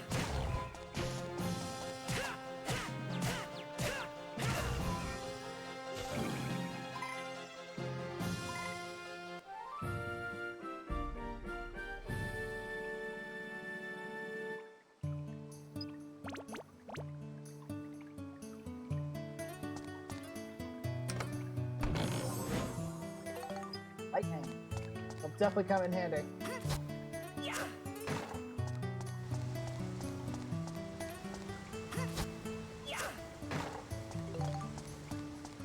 Gun repair powder, I can always use more of that. Now, let's go see what's up with that trap chest over there.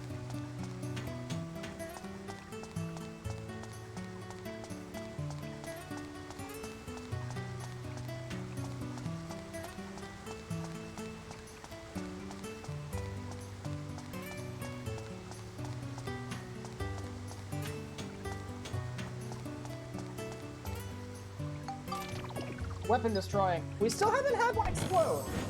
Oh, yes. Okay, I want to hang on to that. That's going to be very useful for later. So, right here... Oh, I guess that's our first lightning crystal. I could have sworn we'd gotten more beforehand.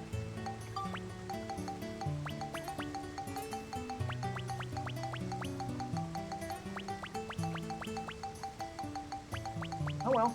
Anyway, I want to hang on to this gun. I'm not actually going to be using it as a weapon, but with this gun, we will actually have a means of bypassing weapon-destroying traps.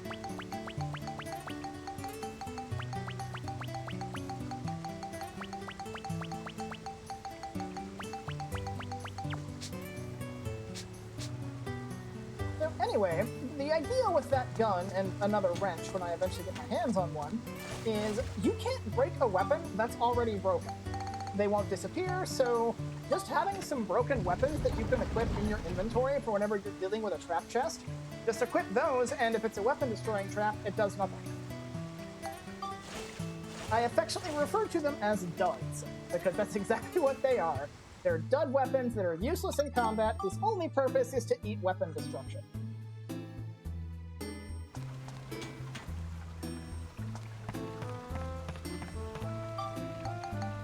I want to move back to the town, get Steve refueled, and then we can move on.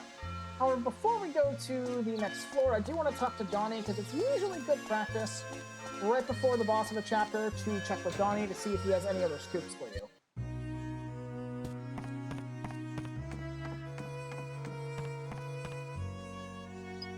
Refuel, please. Now, I actually want to see...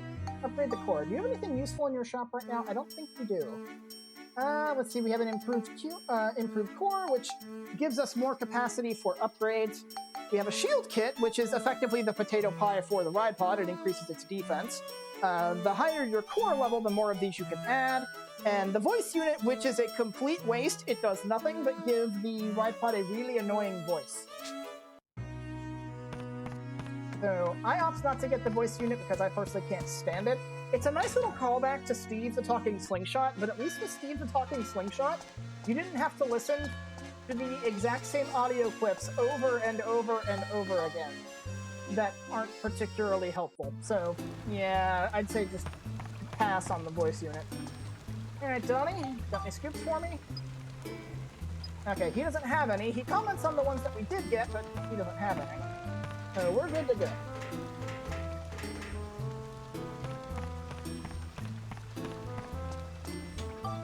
Make sure my weapons are up to snuff. I got the camera equipped. And the next thing we want to do is, if we look at the inside scoop memo, we want to pay attention for Clown Robo's attack.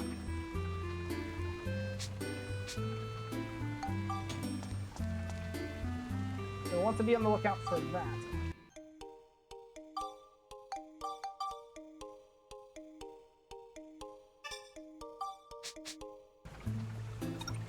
Hope y'all are ready for boss time.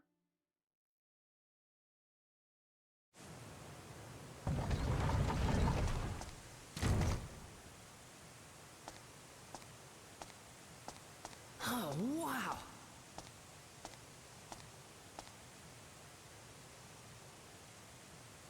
I think the exit should be around here somewhere. What's that? Boss time, says Merrick.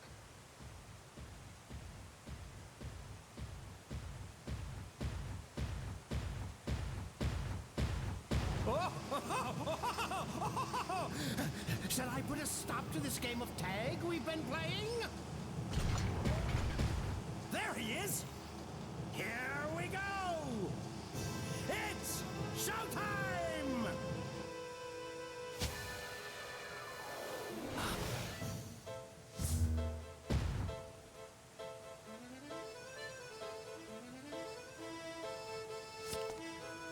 Now, be a good boy and hand over that red stone.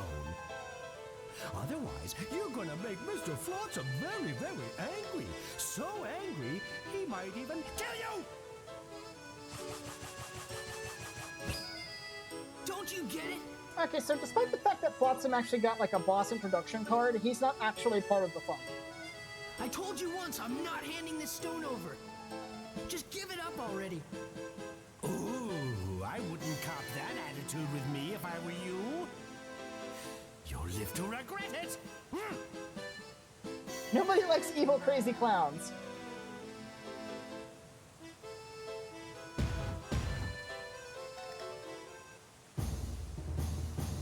Okay, so this game being mainly Zelda-inspired, most of the boss fights have a gimmick of some form where you have to exploit a vulnerability of them to make it, get them, you fools! I don't think he's referring to that kind of clown, Koopo. But anyway, Dark Cloud being a series inspired by Zelda has gimmicky puzzle boss fights similar to the Zelda series.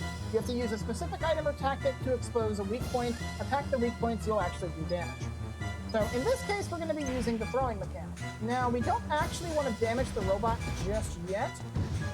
His primary tactic will be using his inflatable clown nose to throw bombs at you.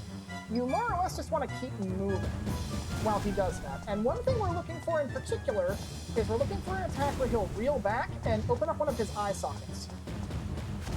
No. No. He does that after every few bomb tosses. Nope. Okay, so what he's doing now is he's actually spawning ads. He'll do this once or twice. He will spawn Flotsam balloons, which are a unique mob that only appear in this boss fight, and they're basically just free XP for the god.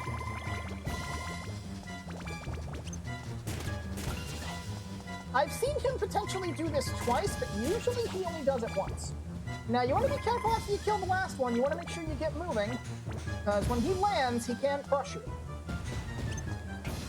Okay, that's the attack we want. He just kind of caught me off guard because of when he did it. And we need to wait for him to do that again, and you want to take a picture of it as the rocket is coming out of his eye. Missed it. Okay.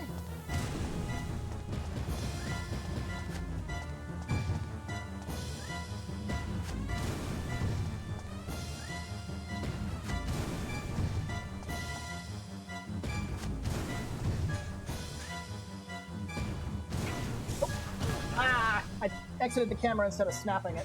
Thankfully, for a high explosive, that doesn't do a whole lot of damage.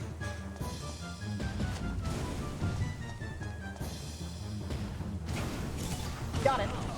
I heard the little ding. Let's see. There it is. Clown Robo's attack. Got it. All right, now we can actually focus on killing this guy. All right, no more playing around. No more Mr. Nice Cat. Okay, I messed that one up. If you fail to pick it up the first time, you probably don't want to be... Got him. Now aim for the head.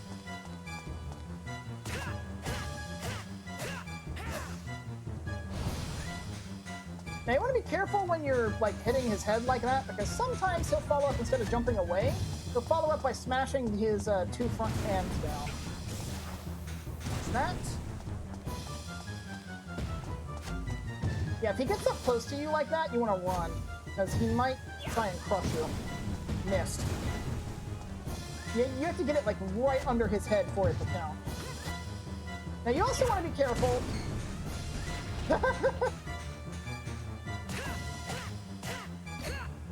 Yeah, you also want to be careful when you're trying to throw his nose back at him, because if he launches one at you and it collides with the one you throw, they'll both explode in midair.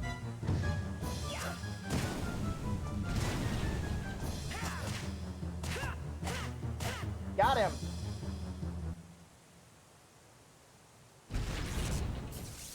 Oh, my poor little Halloween. It's okay. You can still move. Stand up. Hurry now. I'm going to suggest you get away from that before it blows up. It looks like it's short-circuiting very, very badly. What did I just say?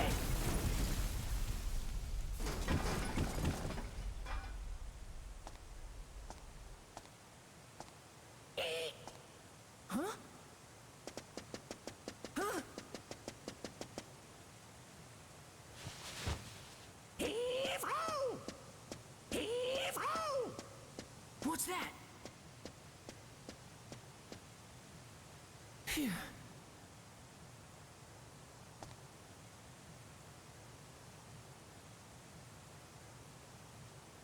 Could that be the way out?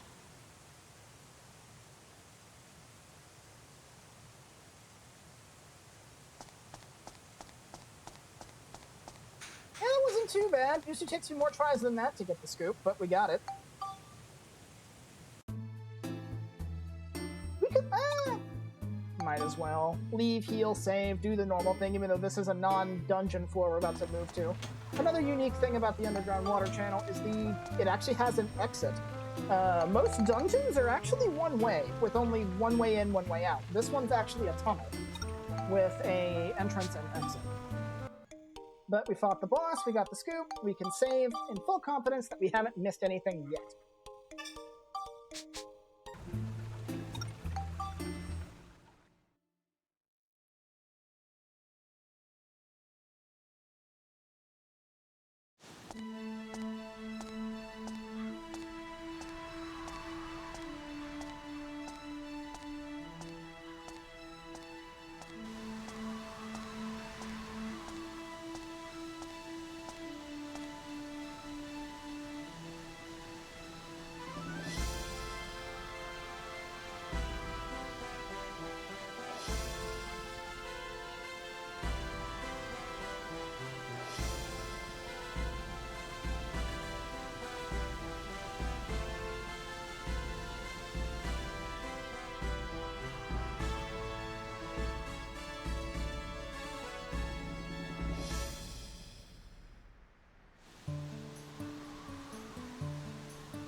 Here we are, outside the town.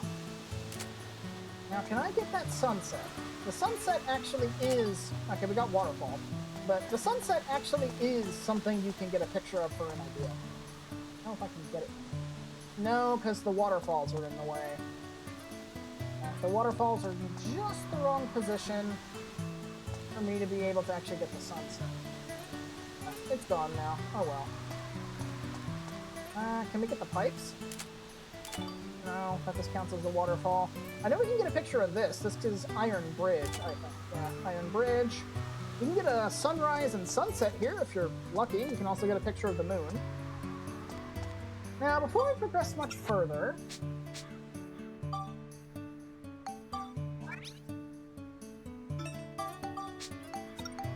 We've gotten pretty much every picture we can get up to this point. There's more stuff we can take pictures of in Palm Brinks, but that's locked behind that raised drawbridge, and we can't get past that until the next chapter. So, what I'm going to do is I'm going to start making some stuff. Let's see. I unfortunately have to look at an online list because my paper list disappeared years ago. Let's see. Alright, so let's make some stuff. Now, the first one we can make with stuff we have available from here, this is actually a plot critical item later in the game, but we'll go ahead and make it now because, well, we can. And for this, we need a fountain, a window, and a wooden box. Fountain.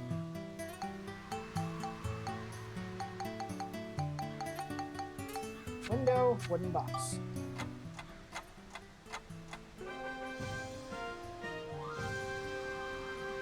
Yeah, it works! I don't think we can make that yet. We don't have the materials. No, but I'll go ahead and leave the invention card there. Let's see. we can also make a weapon. We can't use said weapon, but we can make it. Clock, gold store, and show window.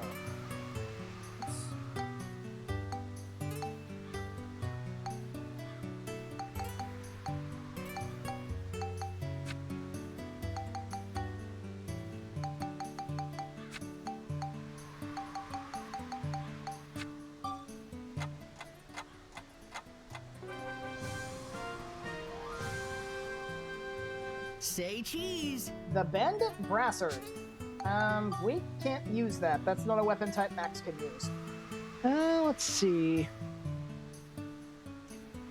Can't do that one. Okay, this one we can do, I think. Do we have candles? I think we do. No, we don't. We don't have candles. Never mind. We don't have that. We can do that, though. Let's see. Manhole, old-style robot, and post.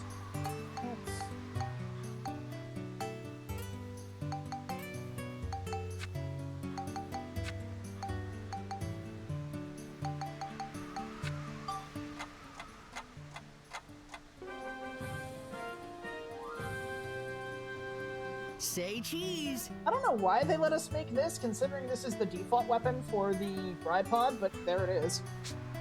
Let's see. Ah, we can make another item for the ride pod. Car, cart, and wheel.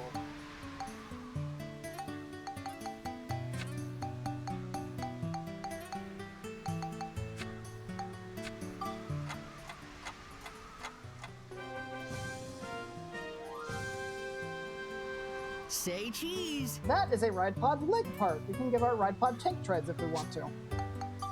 Let's see. Can't make that one yet. Can't make that one. Can't make that one. Okay, we can make another weapon. This one actually using a scoop. Clown Robo's attack, parasol, and pipe.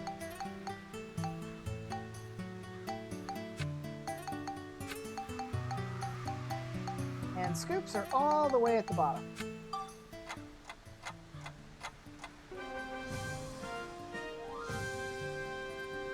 Yeah, it works. The clown hand. We put on clown gloves and punch people. Let's see. Do we have cloth? Oh. No, we don't. So we can't make that one.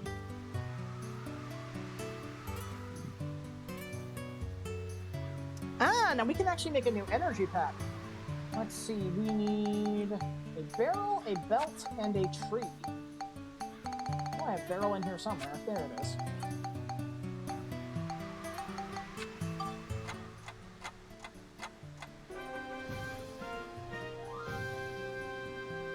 Yeah, it works. That is the tier 2 energy pack. It holds a little bit more HP for the ride pod. I probably won't be inventing that because that's one of the ones you can actually buy, and it's cheaper just to buy it. So, let's see. We already have that one. We don't have that yet.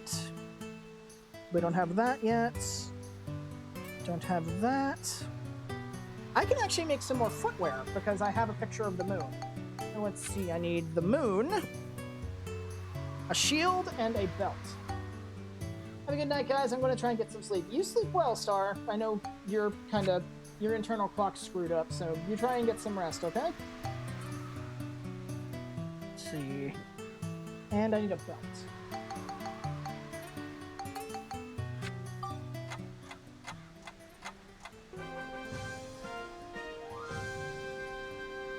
Say cheese. Night boots. This is something we can't wear. Let's see. Can't do that one yet. Can't do that one yet. Ah, this is one we can do. I will, and I will leave the chat in very good hands.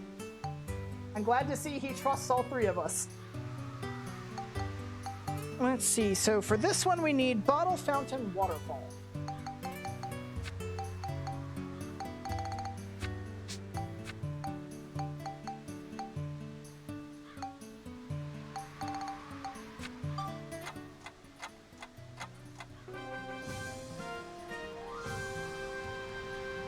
Say cheese. We invented bottled water. That is the status curing item for the thirst status. And we can actually make another weapon, though this one's superfluous because we already have this. Let's see. Fountain Wrapper Tree.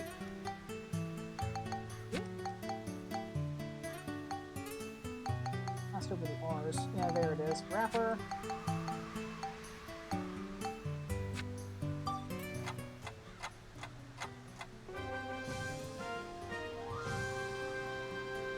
Say cheese. Yep, we got a trumpet gun, but we already built one up, so no need. Can't get that one. Can't get that one. Can't get that one. Definitely can't get that one. Can't get that one. Can't get that one. Nope. Can't get that one. Can't get that one. Can't get that one. Can't get that one. We don't have that yet. I think we might have been able to get River. I think I may have missed that one. Oh well, but we can get that later. Can't get that one. Can't get that one. Wait, actually, no, we can get that. Yeah, I'm pretty sure we can get that. We have a scale, don't we? See. We have a scale. I'm pretty sure we do. And I think, oh no, we had a weight gauge, even though that's what we call a scale. Yeah, we had a weight gauge. So no, we can't get that yet. Let's see.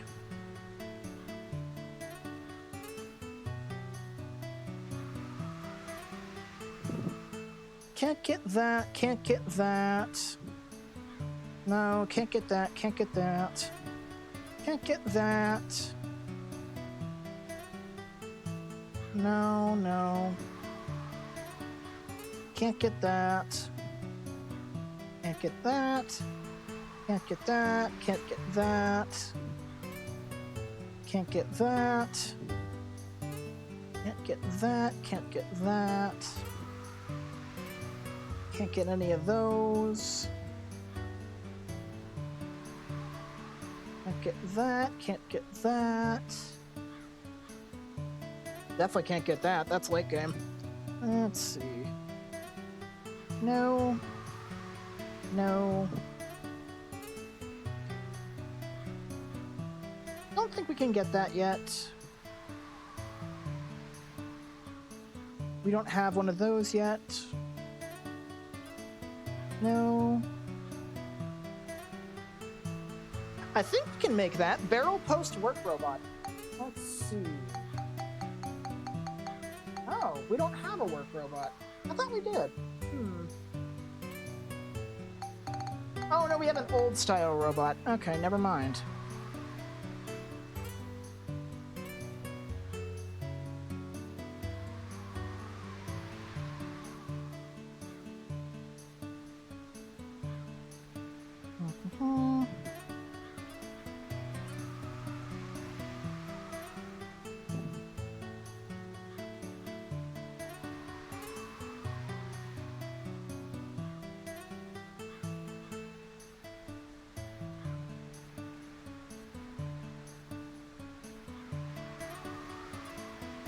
One moment, please.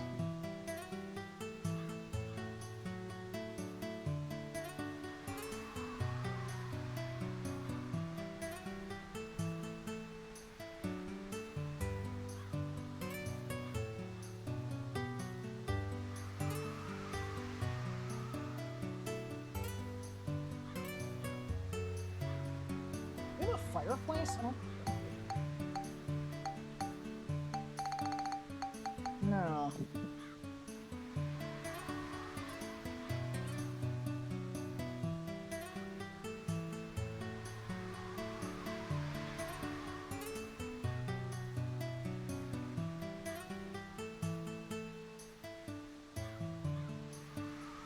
Okay, there's one more thing I think we can make here. Oh wait, no, we don't have that yet, so no, we can't make that. I think we've made everything we can at this point, actually.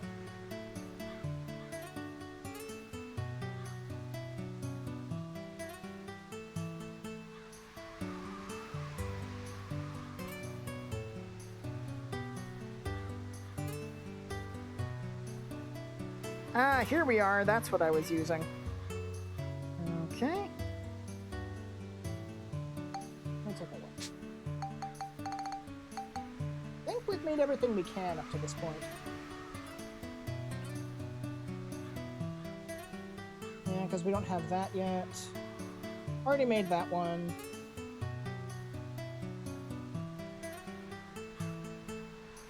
I don't have one of the things I need for that one. Definitely made that already. Can't make that yet. We haven't gotten fireplace, so we can't make that yet. Can't make that yet.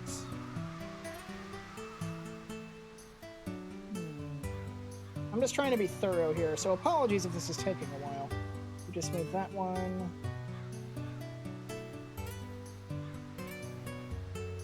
Already made that. We can make that somehow, though we don't have one of the things we need. Don't know how we can make it. We just made that. Don't have the things we need for that. Don't need that. Oh, we don't have that either. We just made that one.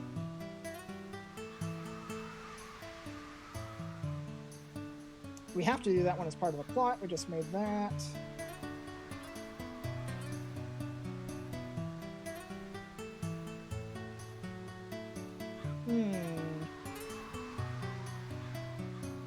I don't think I have the parts for that.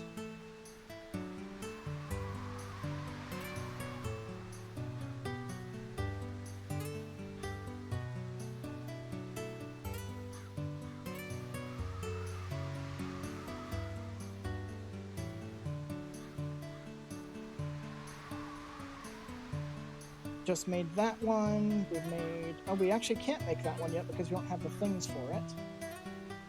Let's see. Can't make that either.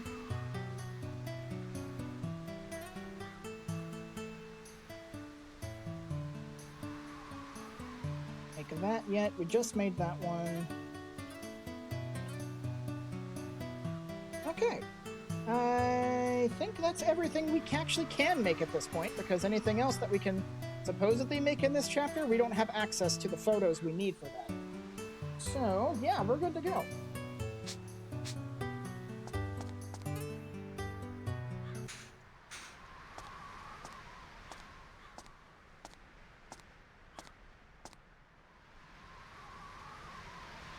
That was the first time I had seen it.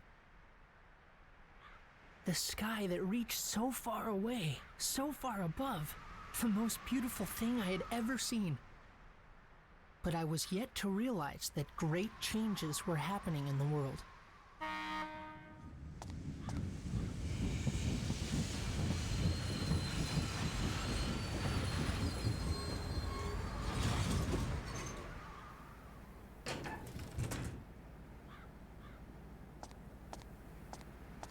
Cedric, what are you doing here? What you think? You surprised? The Blackstone Railroad's back and ready for action. We're gonna see the world on this baby. Max, we got quite an adventure ahead of us. Hop on so we can hit the road.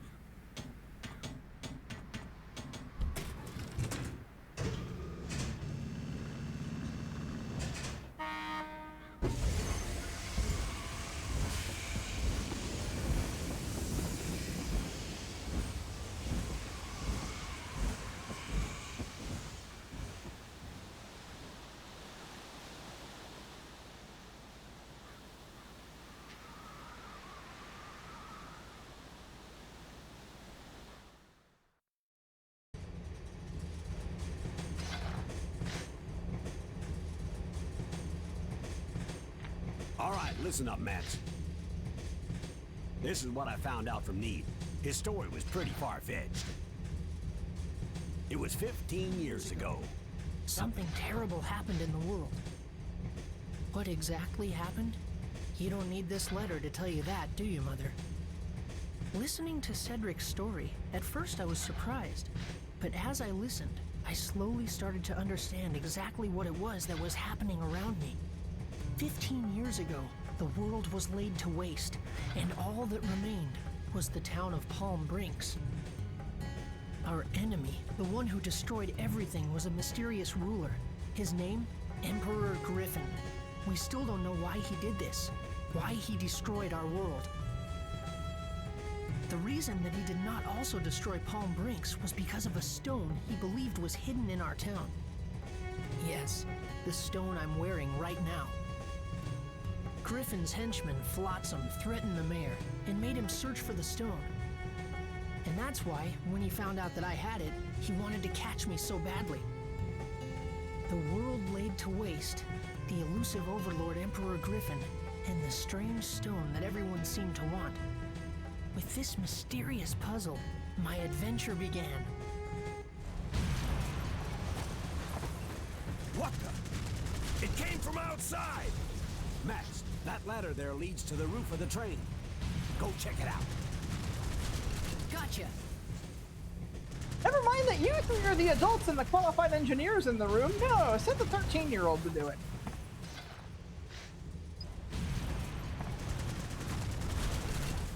Judging by the shocks, I'd say they were pretty small bombs, so let's hope they didn't hit anything critical. I mean, we're in the area where, like, most of the critical stuff is. If they're not hitting here...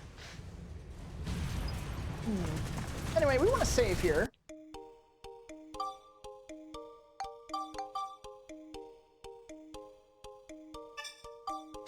Because we have a kind of a boss, kind of an action sequence. Hope you like throwing stuff. In his defense, have you met most 13-year-olds these days? Eh, true.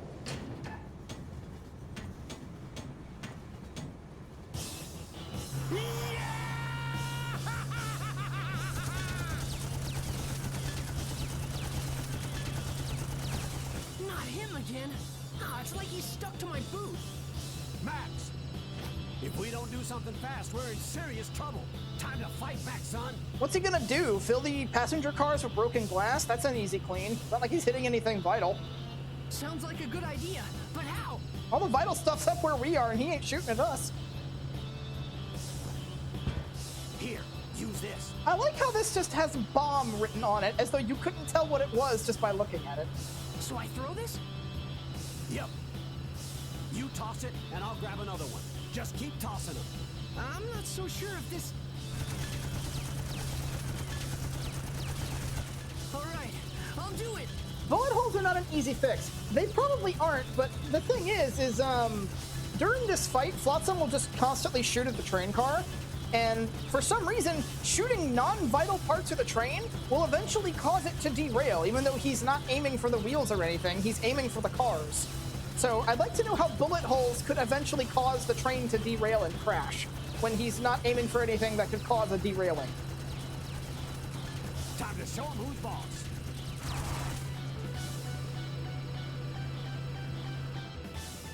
Yes, we know how to throw stuff. So basically what this is going to do...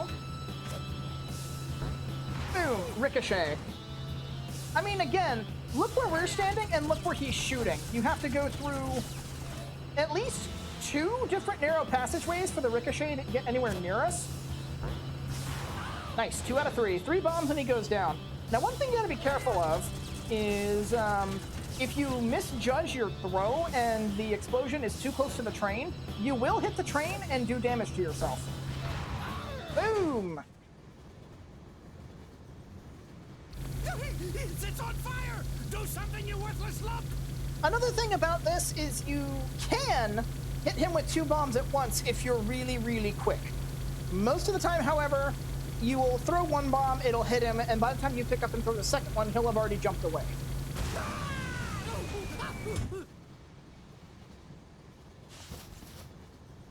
Why, I oughta... I'm gonna shut up now, because this is probably my favorite cutscene in the game, and you will soon see why.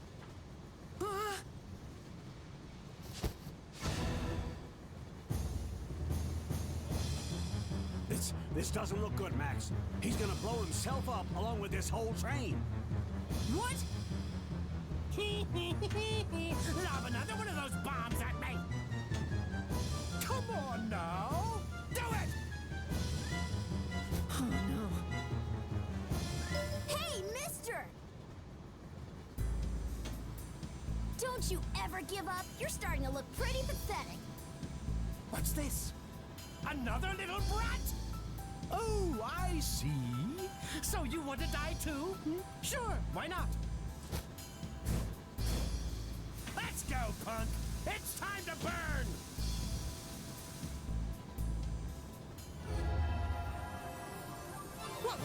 What's this?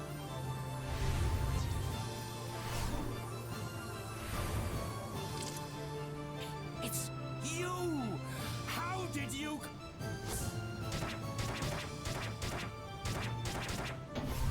Huh?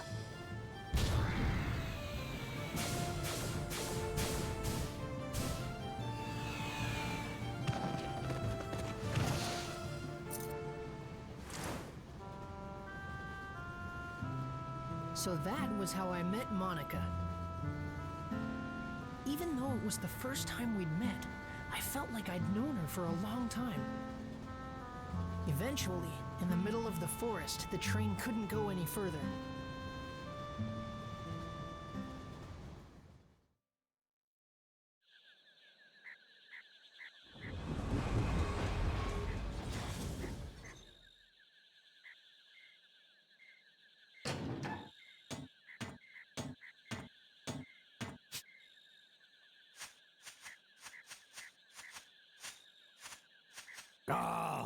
Stop by our rock. Gonna take some work to move that one. Eric says, so he's very dead now. I don't know, that scowl on his face sounds and made him look like he was very much alive. That's fine with me. I've got things to do here. This place is the Spirit Forest, Sindane. But it's different than in my time. Monica came from the future.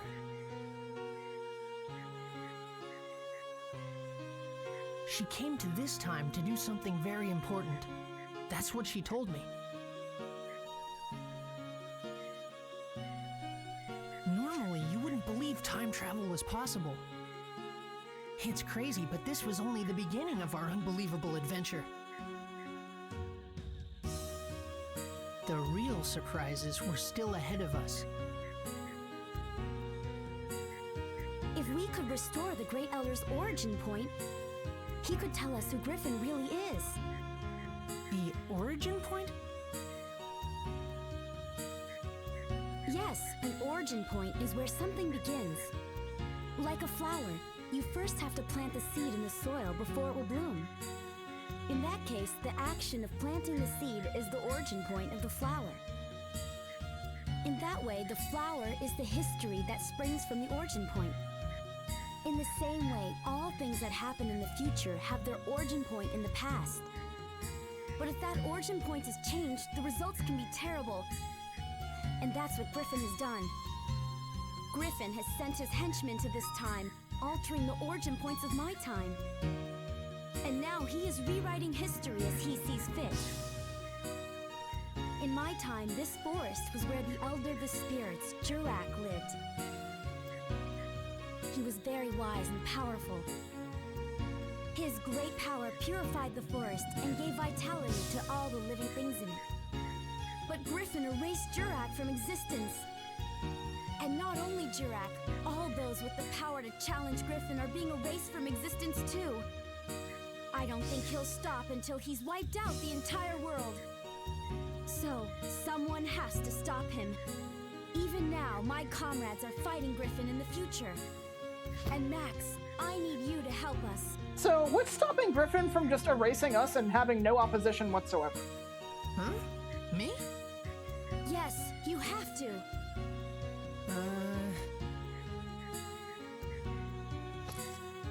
Okay, I'll do it.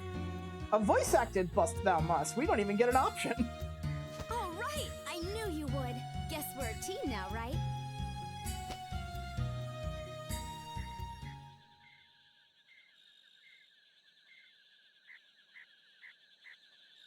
And with that, Monica joined my adventure. An adventure to take back the true past, the true history that had been stolen by Emperor Griffin.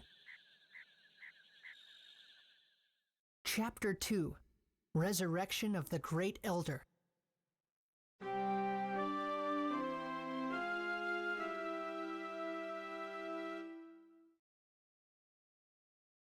Eric Max says some things cannot be altered regardless of time shenanigans. I personally think, having played this game for 15 years, there's a reason he can't just erase us, and the game will point that out in due time. But now we have our second human character, and probably my favorite character in the game, Monica. Let's start with Sindane. Sindane? Max, you go on without me. I'll just stay here and work on getting Blackstone running again. If you need my help, just holler. Hey, Max, we're gonna have to work hard to shift this boulder. Bring back anything good you find in the forest. Make sure you let us know if you need a hand. Okay, take care of yourself, Max. And you do, little girly pie. You bet! Okay, let's go.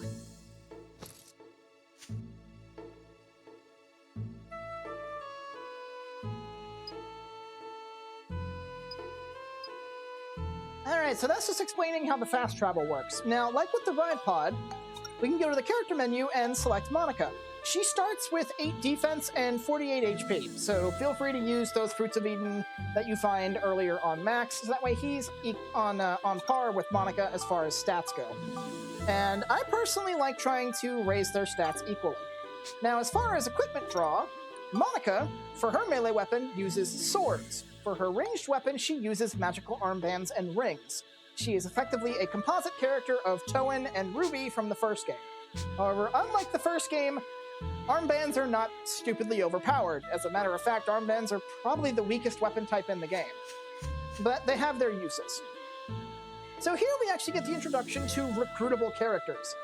You can talk to NPCs that are part of your little adventuring group, and they all have special abilities and stuff like that they can use to help you. Like Cedric, for example, still has the ability to upgrade the ride pod and repair robot parts, regardless of whether or not he's in your party. Let's see, this is Eric.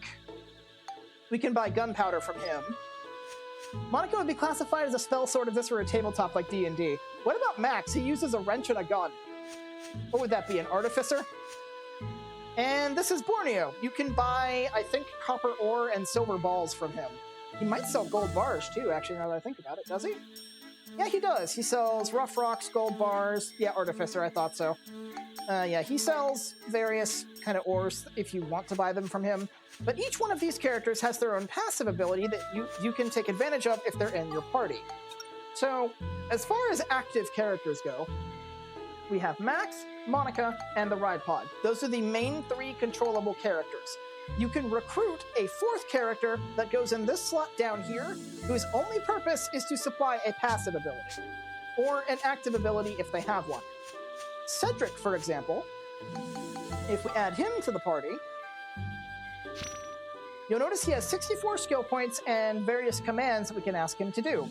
For 12 points, he can fully repair one of our weapons, effectively acting like a repair powder that's not an item. Repair arms is the same thing as repair weapons, but specifically for ride pod weaponry. Or refuel, which is a complete full heal on the ride pod, only for the ride pod's HP. That does not restore its weapon durability. Now, another ability he has, which is a passive ability and has no command to tell him to do so, gives you bonus points with weapon/part upgrades. What that means is if Cedric is in the party and you gain a level for Max's wrench, you will gain an extra +1 synthesis points, and a random stat out of any of these in the list will gain an extra point just at random because Cedric's in your party. So he is what is known as a trainer NPC. He can help you level up your weapons a bit more efficiently. What I like to do with Cedric is basically use him like an inn for the weapons, sort of. Like, part of my usual after-dungeon little trip is come back and get my weapons fixed. And then I also want to talk to Eric, because Eric is probably going to be supplying us with most of our money. And the way that works is the only command that Eric has is, for 2 uses, you can have him make bombs. Now, these are not regular bombs. These are actually improved bombs, which we can't make ourselves for quite a while. Now, the nice thing about this is, despite the fact that he made those for us for free, he has no qualms about paying us for them.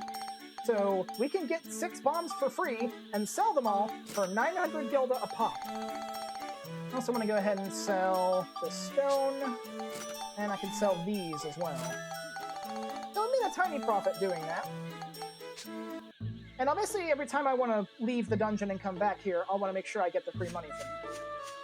Now, Borneo, unfortunately, does not really offer much with his shop services, but he does have a passive ability, which increases the drop rate for random drops from monsters. So since I'm going to be working with Monica for the next little bit, and I don't have any of her trainer characters, I might as well take Borneo just to get the extra stuff.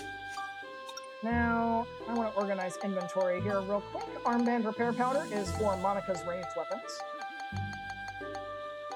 And what I'm going to want to do is I actually want to go back to the underground water channel and level up Monica's weapons. I will mostly be doing that off-screen, but I will do at least one floor just to show you how she plays. Then we'll swap to Monica. If you want to switch between Max and Monica without going into the menu, you press down on the left stick. If you are inside of a dungeon and you press down on the right stick, you will switch between Max and the ride pod, and eventually when we get it, Monica and her secondary character form. But for the time being, we only have Max in the ride pod. So just remember, for human characters, it's left stick. For alternate characters, it's right stick. So we want to head to the underground channel and start working on Monica's weapons because she's still technically tier 1 for her weapons and missed her chapter 1 upgrade.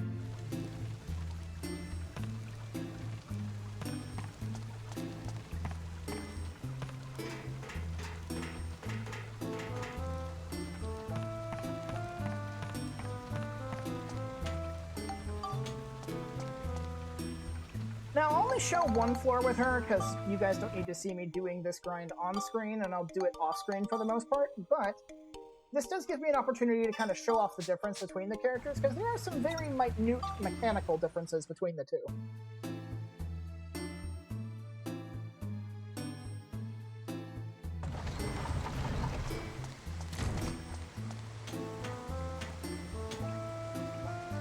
Now, weapon statistics aside, when it comes to melee combat, Max has slower hits, but the damage per hit is raised. Whereas with Monica, her damage per hit is less, but she swings faster, so she has technically better DPS because she's more based on speed. Now when it comes to ranged, Max's weapons have a faster fire rate because they're machines, they're guns. This is especially true if you take him down the machine gun path where his weapons become automatic. But as a general rule, he will always fire his ranged weapon faster than Monica can. The reason for that is because Monica's uses a charge shot mechanic. The longer you hold down L1 to ready your ranged attack, the more damage you will do. You can get a general idea for how much damage it'll do based on the size of the orb. As far as movement goes, Monica also moves very slightly faster than Max does. You can kind of see a very minute difference. Almost unnoticeable, but if you pay attention, it is there. Monica also uses 2 different weapon types. As I mentioned earlier, she does 2 different types of weapon damage. She does sword damage with her melee weapons and magic damage with her armbands, regardless of the element that they use. And some enemies will be more resistant to that than others. And the main reason I consider the armbands to be the worst weapon in the game isn't because of their damage type. Very few enemies are actually resistant to magic damage, it's how the projectiles behave.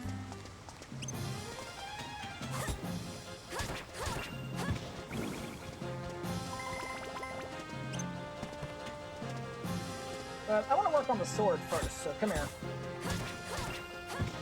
Oh man, I'm just getting all kinds of clowns.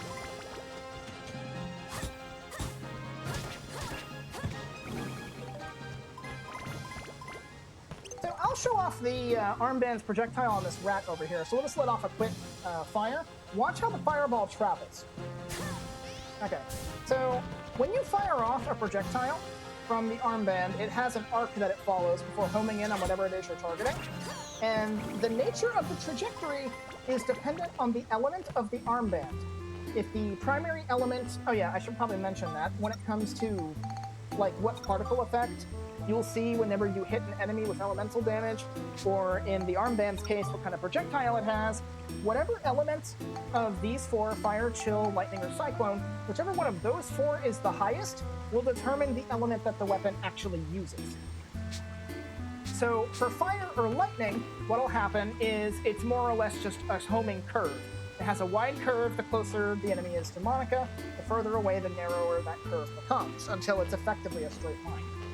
The reason this causes problems is the upgrade system, as the attack power of the armband goes up, the projectile becomes larger to reflect the damage increase. However, this also affects the collision of the projectile, and when a fire or ice projectile gets fired off, it can sometimes start its trajectory by going slightly downwards, and if the projectile is big enough, that means it'll hit the floor like 5 feet in front of Monica and do nothing. Whereas with lightning or wind elemental projectiles, it flies up to a diagonal either to the left or right of Monica, sort of a spiral.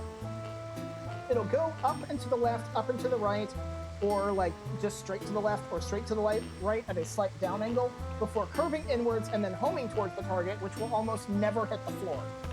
So for endgame, you want to prioritize getting either lightning or wind elemental on your armband to make sure your attacks just don't hit the scenery.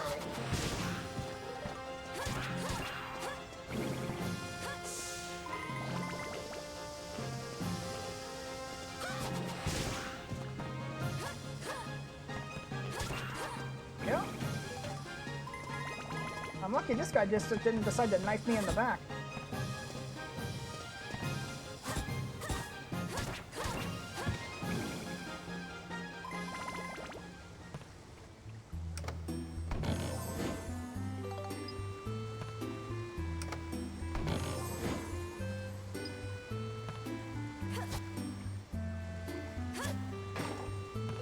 Let's see. Other mechanical differences. Monica is almost exclusively, when it comes to content, a dungeon character.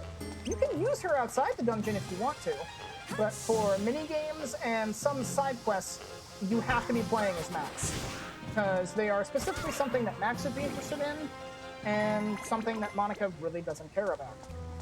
Now, something that is interesting, which is a nice attention to detail, is NPCs will react differently based on who's talking to them. Like, for example, most of the citizens in Palm Brinks have known Max all his life, and will talk more casually to him. However, to them, Monica is somebody from out of town, and they don't know who she is. So they'll usually be a lot more formal around her. Usually their topics of dialogue will usually be welcoming her to the town, introducing people, telling her how things work around the town, that kind of stuff. Whereas with Max, they'll just say something like, "Hey, how you doing? Having a good day?" You know, casual, how's the weather dialogue kind of thing. More familiar.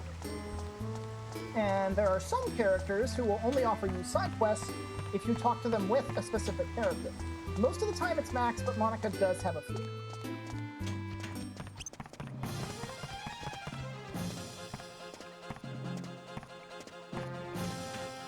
Stop backstepping and attack me, you coward!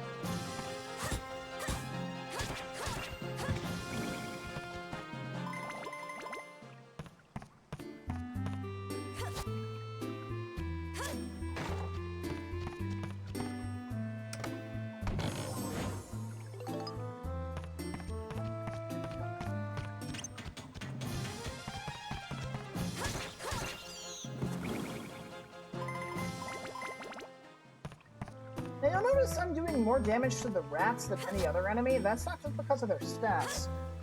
Rats, being a beast-type enemy, are actually weak to sword damage.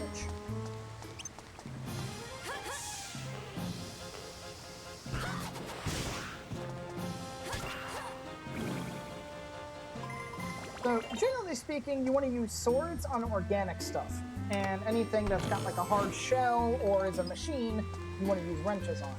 At the end of the day, it really doesn't matter. Just use whatever you're leveling up at the time and don't worry about it too much. But there are some weapons that are better than others in certain situations. And... ooh, you tried to kick me. And by extension, some characters are better than others in certain situations. Now, you want to be careful on high-rises like that whenever there's an enemy that can throw a projectile. Especially like a straight projectile like that. Because sometimes that interacts weirdly with the environment collisions, and you can sometimes get hit by a stray hitbox even though the projectile itself went under your feet. Gotcha!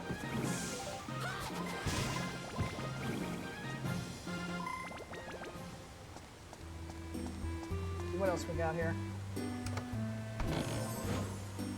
Wind crystals, I will not say no to those.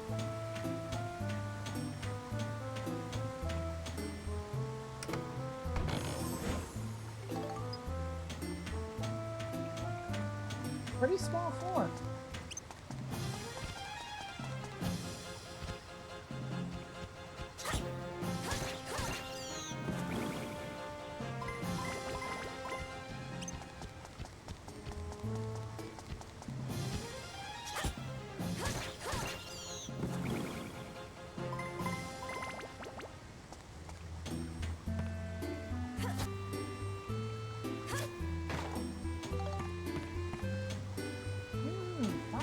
Don't really need bread.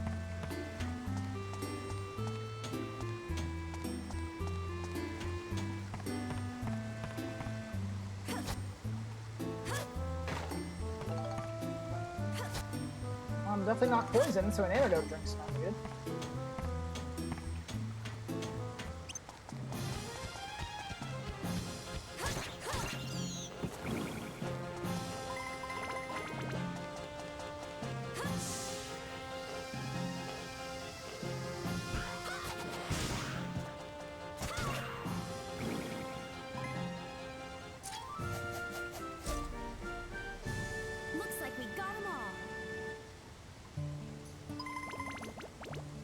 Another thing, a bit of a character difference. It's very hard to notice, but when you've played the game enough, you will notice it's sort of a consistent thing. Monica has a harder time picking up boxes than Max does. So, like, for example, if I'm looking over here and try picking it up, okay, it actually worked that time. But whenever you do that with Monica, there's a slight chance that won't work. Whereas with Max, that works almost every time. I have very rarely seen Max fail to pick up an object, but it happens a lot more often with Monica. Just to kind of more, I guess, reinforce their strength and speed dynamic. Alright, random chance, what do you got for me today?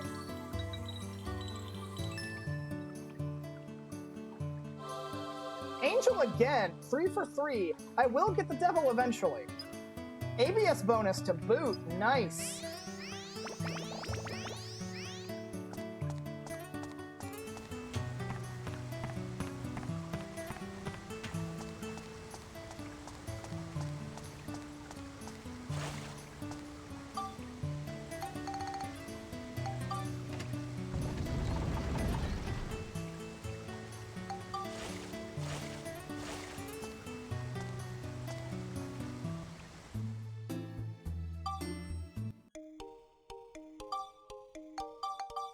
I think that's good.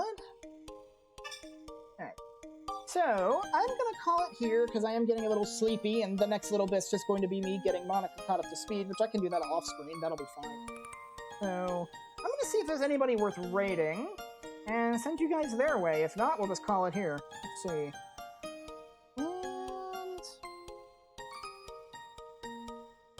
And... sadly, there's nobody worth raiding, so I guess we'll just call it here. Thank you guys for joining me. Hope you guys enjoyed this episode of Dark Cloud 2. I know I enjoyed it. And I'll see you guys on Friday with whatever that's going to be planned. At least for those of you on Twitch. Those of you on YouTube won't see anything until next week. But anyway, later guys. Have a good night. Sleep well. And goodbye.